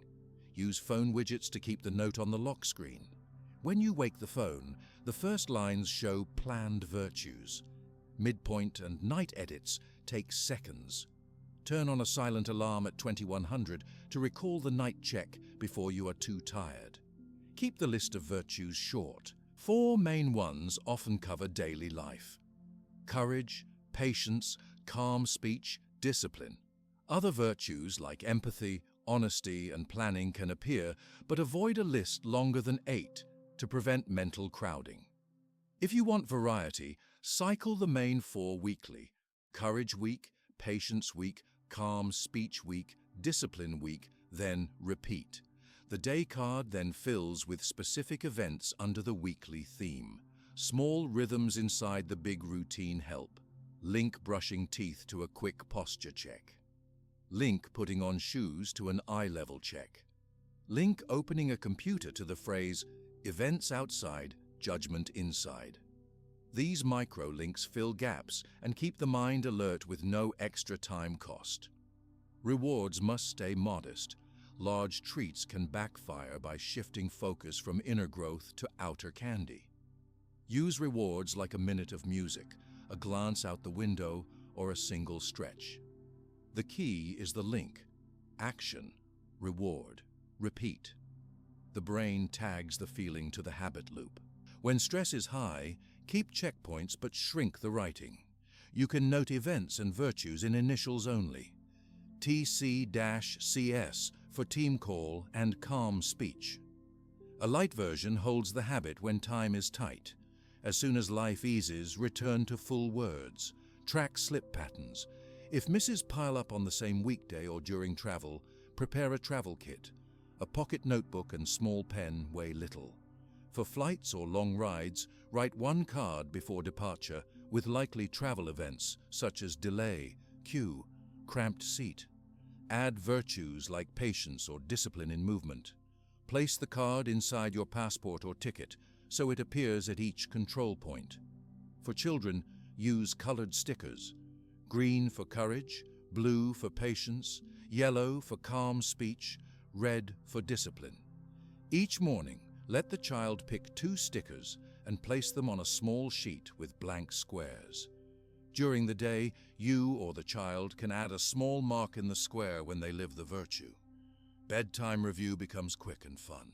For groups at work, a shared board can list daily virtues beside tasks. Each person writes one virtue next to their name. Meetings then open with a 1-minute round where each member states one action tied to their set virtue. The routine lifts the whole room's tone without long speeches. A month into steady use, habits may feel flat. Refresh by adding a new reward or by switching writing tools. Move from pen to colored pencil, from card to sticky note, or from note app to voice memo. Variety renews interest while keeping the core pattern alive. Evaluate every 4 weeks. Sit with the last month's cards or digital notes. Tally stars for each virtue. Write a short paragraph on one clear gain and one clear need. For example, gain, patience in transport improved. Need, discipline in evening screens still weak. Set next month's focus based on the paragraph.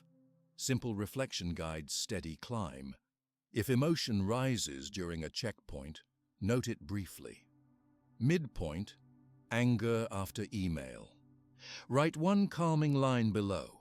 Virtue, calm speech. Action, draft reply after a walk. The act of noting emotion itself uses the event naming skill and cools the body. People around you may ask why you keep small cards. Share the framework in under 30 seconds. I note events, pick a virtue, choose one action, review at night. It keeps me calm. Short sharing spreads the idea without pressure. Some may join, others may not. Your job is your own habit loop. If you skip a full week, restart with just the morning card for 3 days. Once that sticks again, re-add midpoint, then night. Building back step by step feels easier and cuts shame. Shame is not a teacher, practice is the teacher. On days of illness or grief, shift the plan. Choose only one virtue, self-kindness. Events may include pain or tears. Actions may be rest, medicine, or asking for help. Write them down the same way. The habit frame supports you in low times instead of breaking. Season changes may affect mood. In darker months, add light to morning checkpoints. Sit near a window or use a lamp. In hot months, use cool water as the reward. Adapting sensory cues keeps the loop strong. To deepen silent reminders, pair each virtue with a hand sign. Touch thumb to index for courage, thumb to middle for patience, thumb to ring for calm speech, thumb to little finger for discipline. At any tense moment, press the matching fingers together under the table.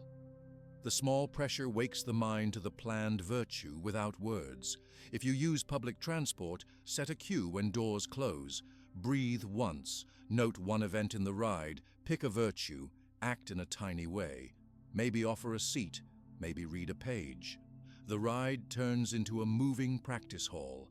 Pets can join the habit flow. When you feed a cat or walk a dog, link it to a quick gratitude line. Thank you for this moment. Gratitude is a soft virtue that lifts mood and supports patience. At the end of each quarter, choose one full day as a habit pride day. Carry a fresh card, write every event and virtue in clear letters, collect many stars, and allow a bigger reward like a favorite meal. Pride Day marks growth and fuels the next quarter. Keep one sentence as the engine of habit. Small steps, many times. Whisper it when the card feels dull. It reminds the mind that greatness grows from repetition, not from sudden leaps. When the sun rises tomorrow, feet touch floor, breath flows, card opens, pen moves, and training begins again.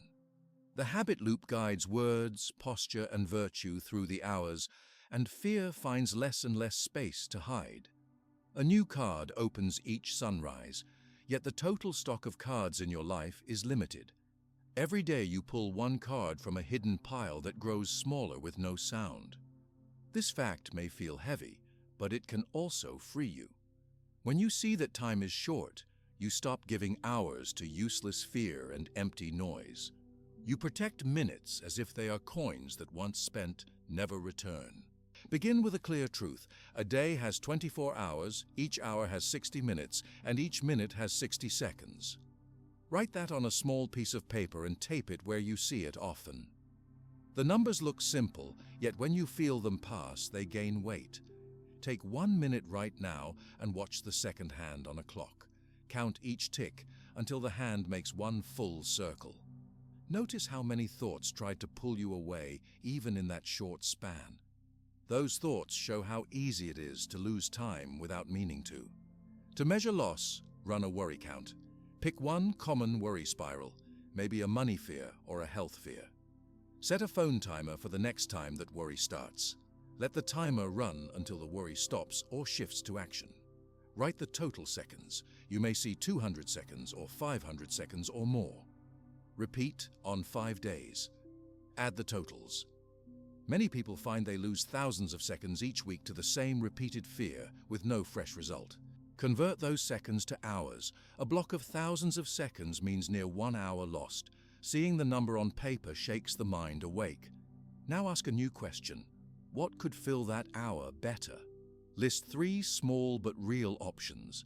Maybe the hour could hold a slow meal with family, a calm walk, or 10 pages of a helpful book. Place the list next to the worry number. The mind sees a trade, 1 hour of circling fear or 1 hour of living. When the next worry spiral starts, look at the list and choose one listed action instead. With practice, the spiral ends sooner because the brain remembers the better trade. Marcus Aurelius wrote that we lose only the present moment because the past is gone and the future does not yet exist. Place this line near your card stack. When your thoughts drift to past regret, touch the paper that says, "Only the present is ours." Speak it softly. The drift slows. When thoughts rush to future dread, read the same line. Time pulls back to the now, where choice lives. Morning light is a strong guide. Stand near a window just after waking. Feel the warmth on skin if the sun shows, or the soft gray if clouds cover. Tell yourself, this light will never return. The words are not to cause sadness, but to sharpen focus. They remind you that today holds unique minutes. You can use them, or you can let them slide. Speak one plan out loud. I will use 10 minutes for stretch, or I will call my grandfather. Then move. Midpoint light is another cue. When the sun sits high or when your watch shows half the workday gone, pause. Ask, have I spent hours on what matters? If not, reset. The reset can be small. Send the one important email now or begin the first page of a report. Even 5 focused minutes recover lost ground. The body feels a lift because purpose entered the time stream. Night light, lamp or moon closes the count. During the night checkpoint, look at the events on your card and rate time use in one line. Time spent well, or time slipped, or half and half. Do not scold. The point is to see and learn. If time slipped, pick 1 minute right then to breathe slow and empty the mind. That minute becomes proof that you can still choose, even at the end of a long day. People often say they have no time, yet they fill long blocks with low-aim scroll. Measure your screen use once. Many phones now show daily screen hours.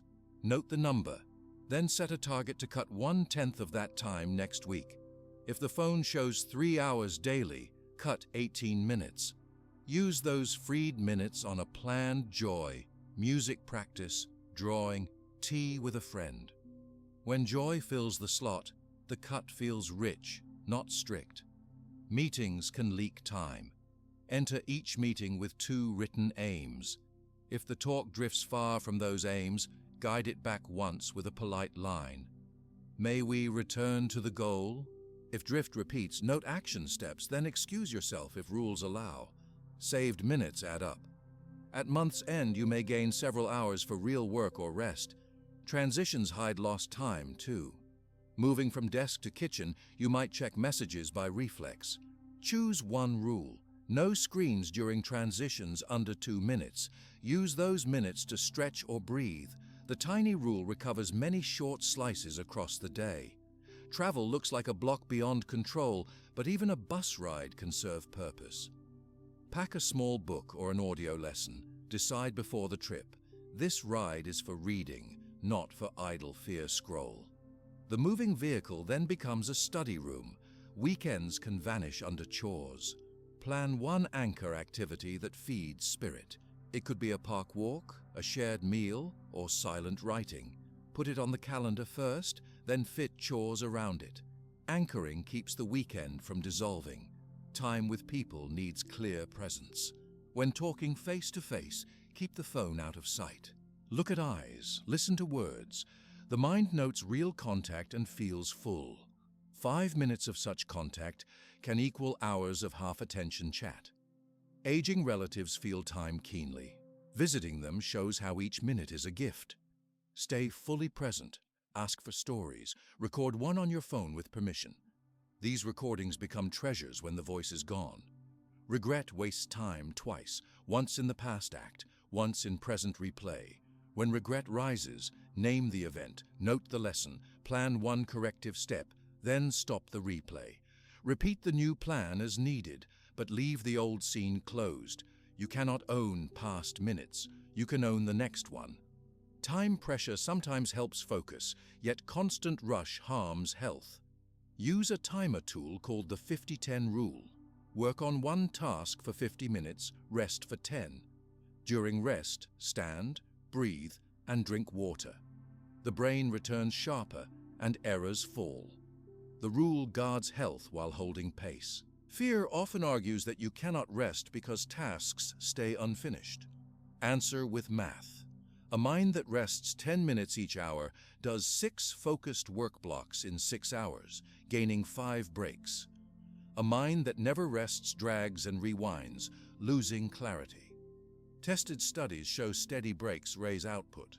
Trust the numbers, not the fear. Sleep is the great rest. Cutting sleep borrows hours from tomorrow's clarity. Keep a fixed bedtime. If tasks run long, trim low-value screen time, not sleep. A brain with full rest solves problems faster, returning the loan with interest. Use a yearly view once every 12 months. List the main events, travel, projects, family plans. Write them on a single sheet. Then add blank months. Decide one personal aim for each blank month. Learn basic guitar, improve cooking, finish a writing draft. This gives shape to the year, so it does not bleed away in small worries. Birthdays mark personal clocks. On your next birthday morning, write the number of years lived in words. Then add the number of years you hope to live if fortune holds. Subtract lived from hoped. Write the remaining count. Seeing it in plain script can jolt priorities. Place the note in a safe spot and read it each quarter. Some fear that thinking of limited time will cause panic. The opposite is true when done calmly. Picture a water glass with clear marks. Knowing the level helps you pour wisely, not frantically. Time marks help you pour energy into chosen cups. Teach children the clock lesson in simple play. Give them 60 small blocks to mark 1 minute. Let them move 1 block each second from one bowl to another. They feel time leave. Then ask what small act they can do in 1 minute. Tie shoes, hug a parent, draw a smile. This game plants respect for time early. In a group, share the 1 minute, 1 act rule. Before a meeting starts, ask all to sit in silence for 60 seconds. Suggest they plan one good question during that silence. Meetings open sharper, and everyone sees how strong 1 minute can be. Old diaries show lost time if pages stay blank. Keep a 1-line diary. Each night write one thing you did that mattered. It might read, helped neighbor carry bags, or wrote 2 paragraphs. Even during hard weeks, the line proves that life contains chosen acts. Weather can remind you of time. Seasons change in clear steps. Notice the first leaf change, the first frost, the first warm dawn. Mark them in the diary. The cycle shows life's flow and urges kind use of each phase. Hospitals reveal time's price. Waiting rooms stretch minutes into long strands. Carry a small kindness kit, note cards and pen. Write one thank you to a nurse or one comfort line to another visitor. Turning waiting into service flips fear into purpose. Mentors often say, start before you feel ready. Readiness can be an illusion that eats years. Pick any plan resting in the mind, set the smallest next step on today's card, and act. Momentum grows. Even failure teaches faster than delay. Music tracks minutes. Choose one song of around 3 minutes. Play it while doing a short chore. Finish the chore by song end. The beat guides pace and turns duty into motion joy. Large goals break when time feels endless. Use a countdown method. If a project due date is in 6 weeks, write the number 42 in big digits on a board. Erase one each night. The shrinking number drives action without panic. Community events show collective time. Join one cleanup or charity shift. See many hands move in 1 hour. Feel the weight of shared seconds. Such hours linger long in memory because they mix purpose and human bond. Fear of wasting time can flip into tight control. Keep balance. Allow open slots with no planned work. Use them for light play, a nap, or sitting in quiet. Free space lets creativity visit. The key is to choose the space, not fall into it by random scroll. During illness recovery, time may feel slow. Use a gentle count. Breathe in, say, "Still here." Breathe out, say, "Still mine." Each breath claims life. Healing itself is worthy use of weeks. End each week with a question. Where did my best hour go? Answer in one sentence. If the hour went to a real goal or deep rest, smile. If not, plan to place next week's best hour where heart and reason agree. Keep one short mantra on the tongue. Time runs, I steer. Whisper it when TV auto-plays the next episode or when fear clouds a choice. The mantra reminds you who holds the wheel. Minutes stolen by anger never return. When heat rises, breathe once, step back, look at a clock, watch 10 seconds pass in silence. Many arguments lose half their fire in those 10 seconds. Carry a small hourglass if you like tactile cues. Flip it during phone calls that risk dragging. When sand ends, suggest a summary and next step. The glass adds graceful pressure without words. If sleep fails and you wake at night, do not open bright screens. Sit with dim light. Write a calm line like, "Awake, breathing." After 10 breaths, lie back. Resting with eyes closed still recovers body strength. Accept the hour instead of fighting it, and morning feels lighter. Plan legacy projects early.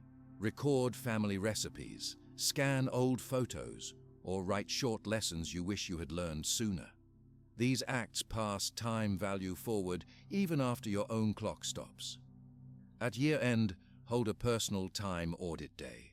Print a blank timetable of 24 hours. Shade blocks you used well most days. Shade blocks often lost to worry or random screen use in another color. Look at the pattern. Decide one block to save next year. Simple visuals drive real change.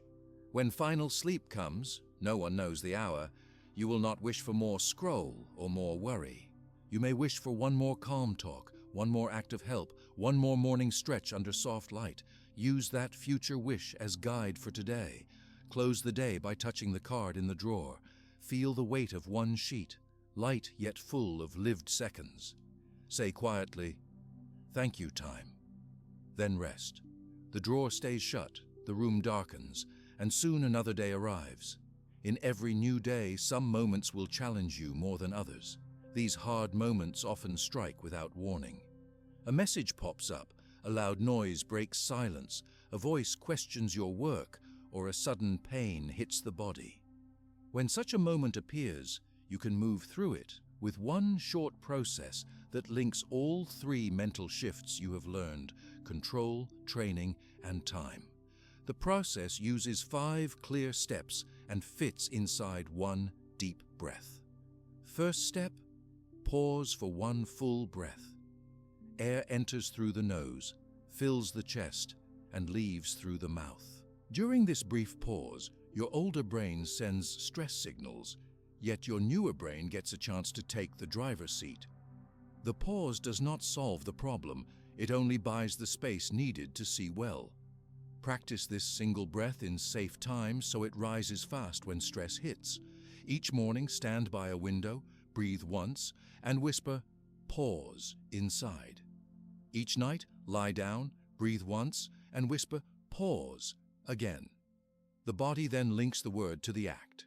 Second step, ask, "What part can I control now?" Look for actions, words, or attitudes that sit in your own hands. If a phone battery dies during a call, you control reaching for a charger or moving closer to power.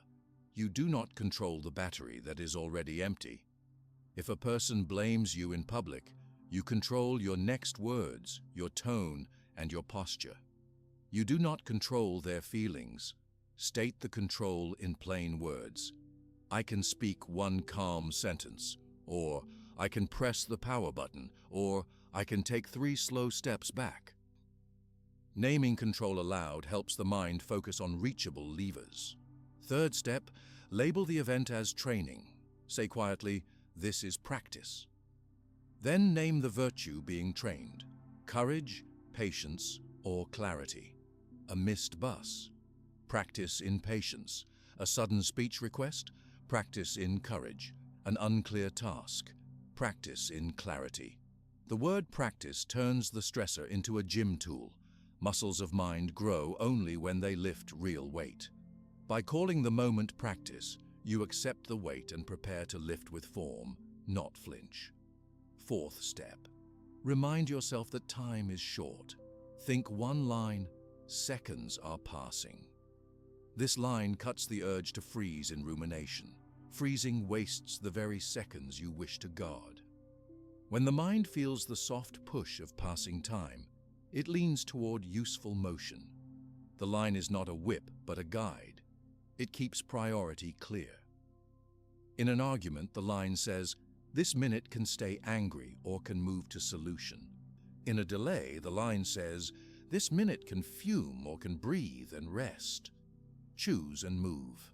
Fifth step, act with the best calm reason you have. The action may be a physical move, a spoken phrase, or a silent decision.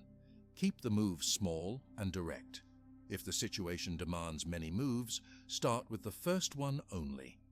After that move, reassess and run the 5 steps again if needed. The loop can repeat as the scene unfolds. Each round keeps fear from climbing to full control. See how the 5 steps work in real scenes. Scene 1. A sharp email arrives at 10:20. The words accuse you of delay. Pulse jumps. Pause.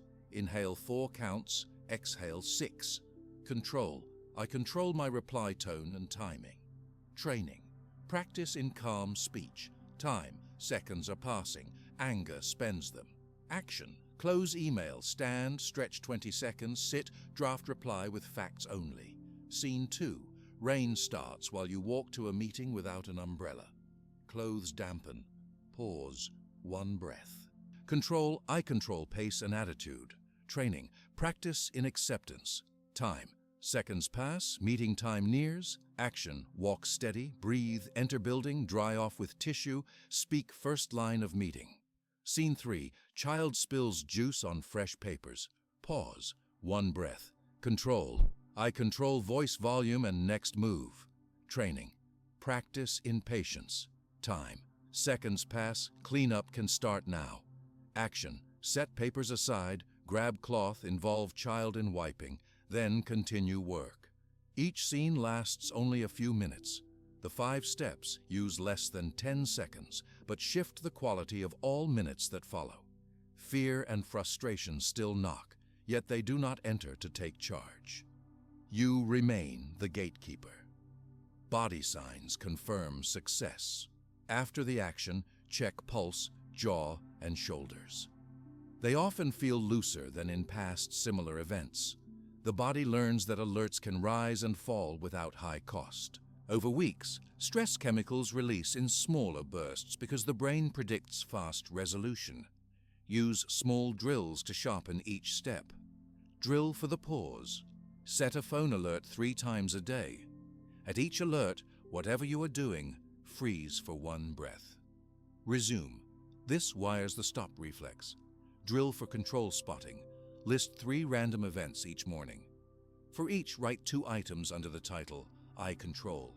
Example, printer jam, I control calm breath, I control calling support. Quick listing trains fast search for controllables, drill for training label, pick a card with a virtue word in the morning, keep it in pocket.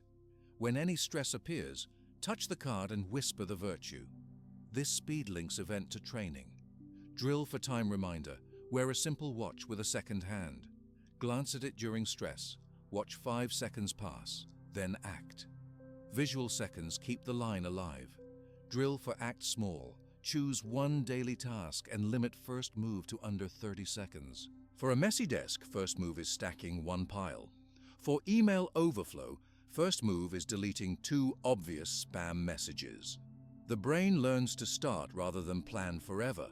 Combine drills once confidence grows. A timer beeps, you pause, find control, touch virtue card, watch 5 seconds, then take 1 small move. This entire combo can finish in under 15 seconds. Group practice helps in homes and offices. Share the 5 steps on a wall sheet. When tension rises, anyone can point to the sheet instead of shouting. Some teams make a hand sign for pause, palm up, and agree to honor it. Families can do the same at dinner. Technology settings can serve the loop. Set phone to vibrate only once for each new message, not keep buzzing. 1 buzz cues pause rather than panic. Email apps can delay send by 15 seconds. Use those seconds for the 5-step scan before the message leaves. Large crises still follow the same loop, only repeated many times. A medical emergency starts, you pause while calling help, name control as following staff orders, label the moment as courage practice, note passing time with each breath, then act. Hand over ID, answer questions, comfort loved one. Each new mini-event inside the crisis renews the loop. This keeps panic from stacking. After any hard moment, run a short review. Ask 3 things. Did I pause? Did I spot control? Did I act? Praise 1 yes answer, note 1 gap, plan 1 tweak. Keep review under 1 minute to avoid dwelling. Celebrate wins visibly. Keep a jar and drop a small bead or coin each time you use the full 5 steps. At week's end, count the pieces. The pile shows progress you can touch. Some moments fool the brain by feeling urgent when they are not. A social media ping can mimic threat because it may hint at social rejection. Use the loop. Pause. Control is phone usage. Training is discipline. Time passes. Action is dismiss notification. Soon pings lose grip. If you freeze and forget steps, forgive the slip. Once you recall, even late, run the loop at that point. A late calm is better than none. Over time, the gap between event and loop shrinks. Use visual reminders linked to the number 5, a sticker with 5 dots on laptop, 5 beads on a bracelet, or 5 short lines on a notebook cover. The mind sees the number, recalls 5 steps. Kids can learn 4 points instead of 5 by merging time reminder into action step. Teach them. Pause, find control, call it practice, act. Draw 4 squares and let them color 1 square after each use. Pair steps with body spots. Touch chest for pause, head for control thought, shoulder for practice label, hand for action. The physical map helps under loud stress when words blur. Friendships deepen when you share steps openly. Telling a friend, I will pause and think before replying shows respect and models calm. Many people feel relief just from seeing one person stay grounded. Prepare for known stress events. If a meeting with a tough client is at 2 o'clock, rehearse the loop at 1:59. Breathe, note controllables, label courage, glance at clock, open call. Preloaded practice speeds real performance. Use audio cues. Record your own voice, stating the 5 steps in 10 seconds. Play it during walks. The rhythm embeds in memory. Some prefer a low hum tone for pause. Find what sound links best. When strong emotions still flood, add a physical anchor. Press feet into floor or grip chair arms. Speak the steps out loud if private space allows. Voice vibration calms the vagus nerve, lowering heart rate. Link loop to positive moments too. Before opening a gift, pause to savor, note control to open slowly, label gratitude practice, remember time is short, then act and unwrap. Using steps in joy makes them less tied to threat and more to life fullness. Identify personal weak spots. Some skip the pause, some forget the training label. Adapt cues. If pause vanishes, wear a rubber band and snap it lightly when stress hits. Body shock triggers pause. If training label slips, keep virtue cards visible on desk edges. Measure physiological change. Use a heart rate app. Record rate before and after loop during a tense moment. Over weeks, you may see a drop of several beats per minute, proof of body adaptation. Rest days still include small stress. Practice loop on tiny issues like misplacing keys. The brain cannot tell big from small in habit learning. Frequent small reps solidify skill for big rounds. Maintain simple language in self-talk during steps. Short words beat complex thinking in stress. Breathe, what control? Practice patience. Seconds pass, move. Enough. Fear may whisper, no time for pause.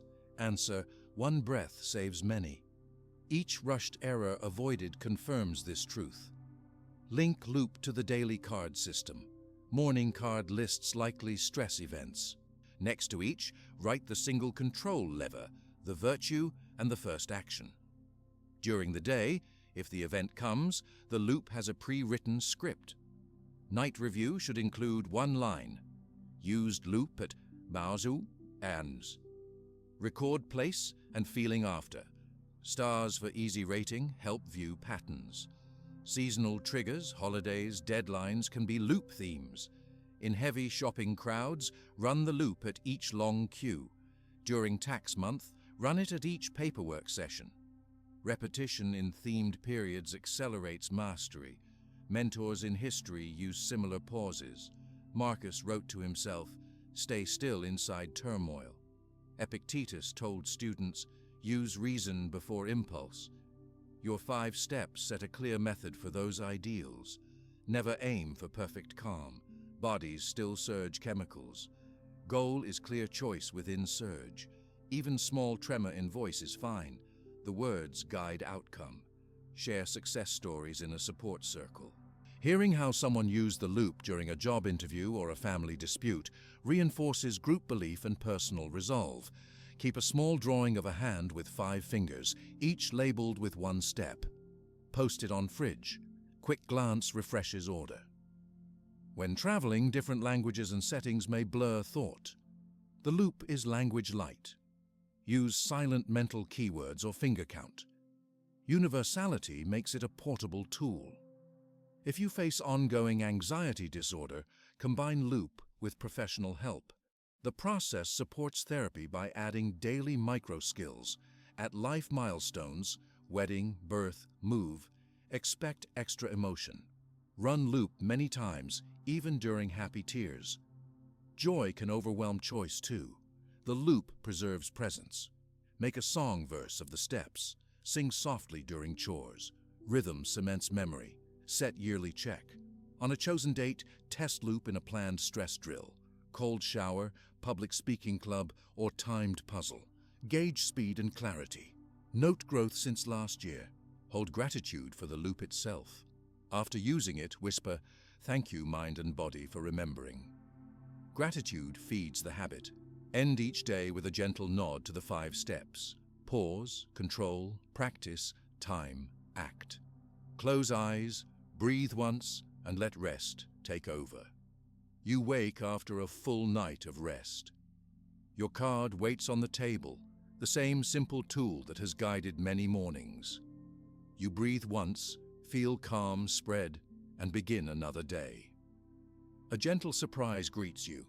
The body feels lighter, the mind feels wide, and even the air seems clear. Nothing outside has changed much.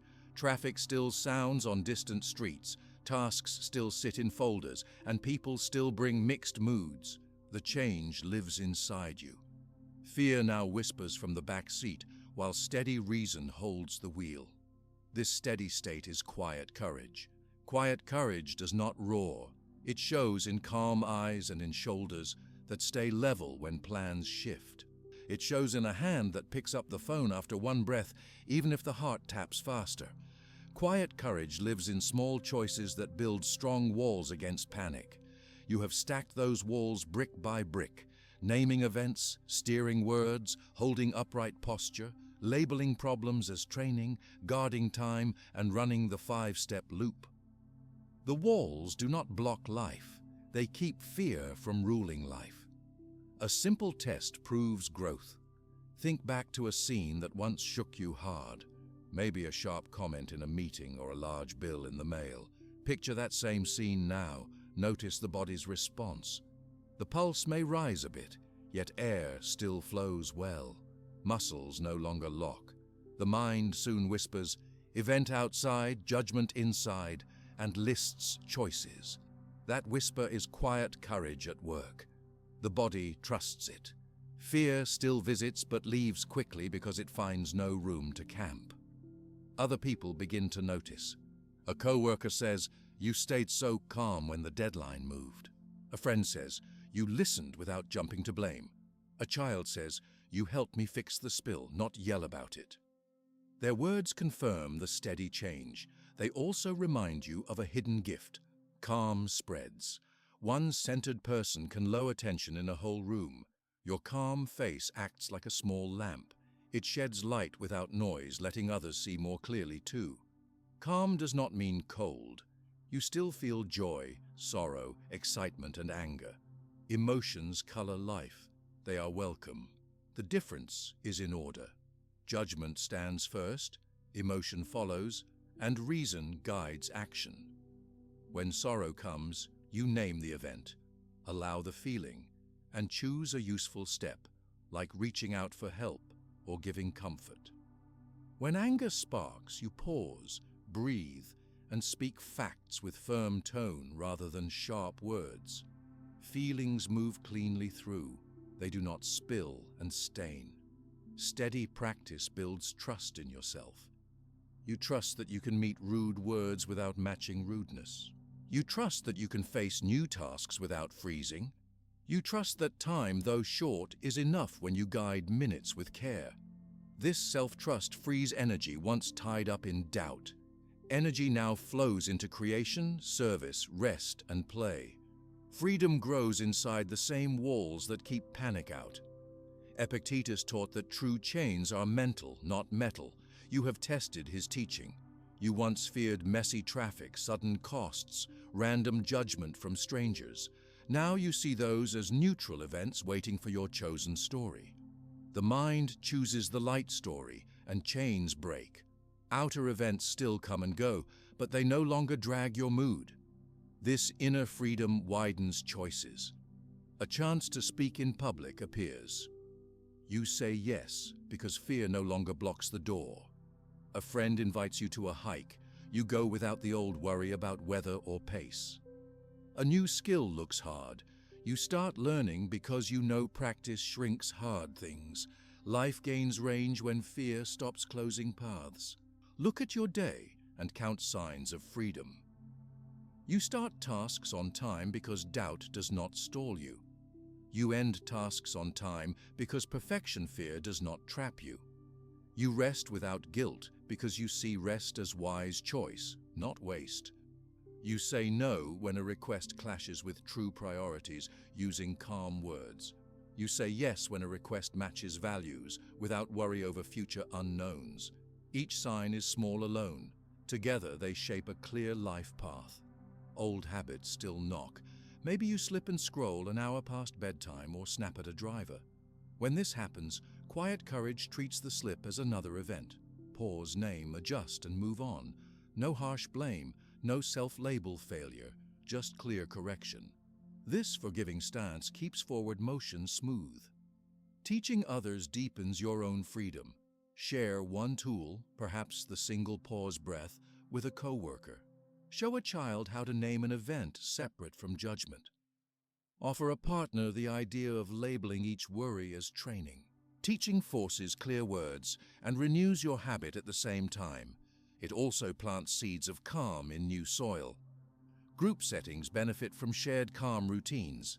Suggest a 1-minute silent start to meetings. Place the 5-step loop on a poster near desks. Give family members small virtue cards. These actions turn private practice into community culture. A calm culture cuts group fear and raises joint strength. Quiet courage also changes how you view success and failure. Success becomes steady action aligned with virtue, not just praise or money. Failure becomes data for the next attempt, not a final grade on self-worth. A rejected proposal is simply an event. Your chosen response might be to ask for feedback and adjust. A praised project is also just an event. Your response is gratitude and next planning. Both paths lead forward. The body reflects long-term calm. Sleep quality rises. Digestion smooths. Headaches drop. Doctors confirm that lower stress hormone levels support heart health and immune strength. You may notice fewer colds or quicker recovery. These are side gifts of mental clarity. You also gain space for joy. When worry eats less time, free minutes open for laughter, art, music, or stillness. A quiet walk feels richer because thoughts do not rush ahead. Shared meals taste fuller without phone buzz. Joy needs attention. Calm living gives it. At times, real danger will appear. Sudden illness, serious loss, or natural disaster. Quiet courage does not pretend that pain is easy. It offers stable ground to stand while waves hit. You will still fear, grieve, or shake. Yet the core process remains.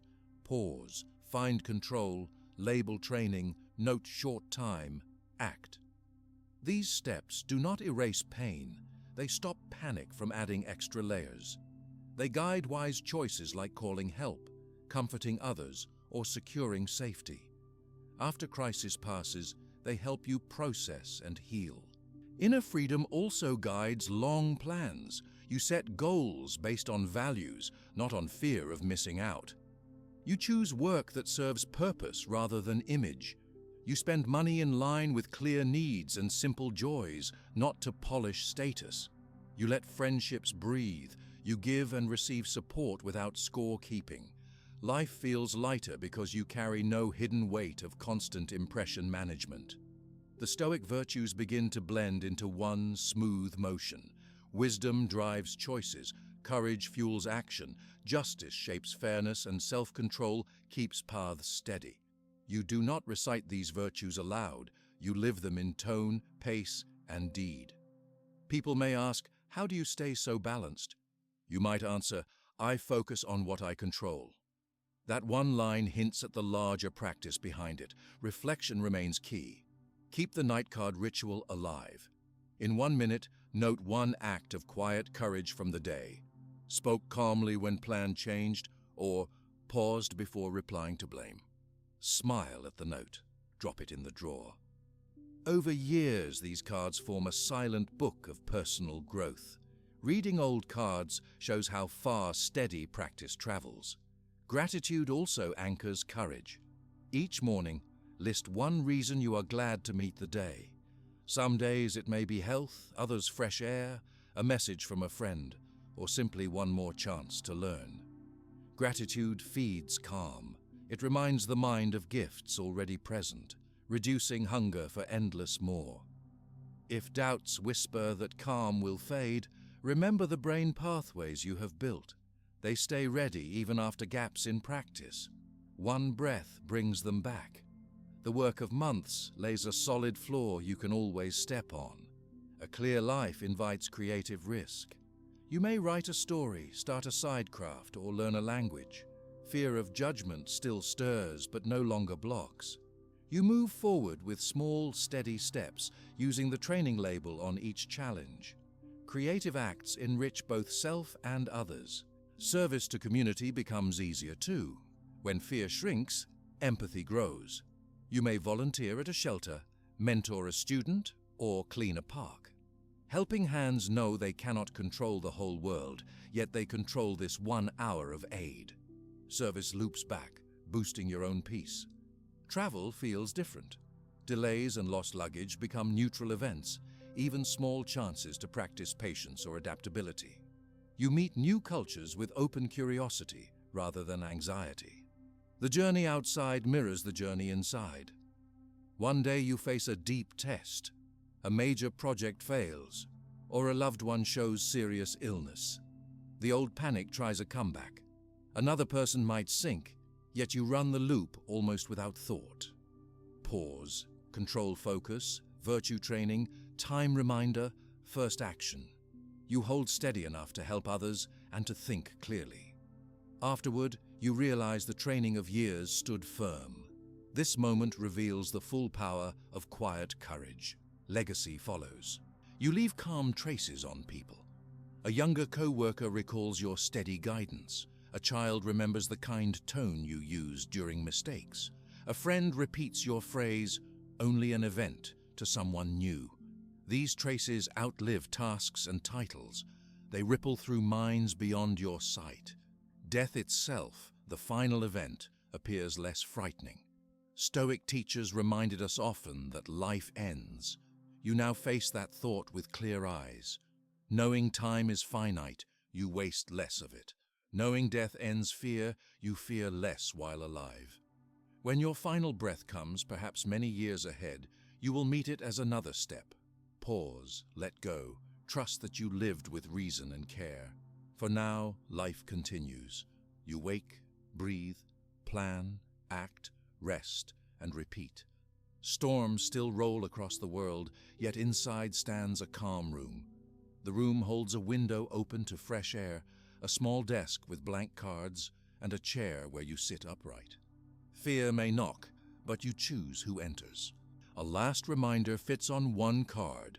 Control what you can. Treat the rest as training. Use time with care. This single sentence unites the entire path. Read it in the morning light, carry it through tasks, and set it on the drawer each night. Let it guide years. Quiet courage and inner freedom are not gifts from outside. They rise from daily plain steps that anyone can take. You have taken them. Keep walking. Each step clears one more shadow, and the path ahead stays open, waiting for calm feet and a steady heart.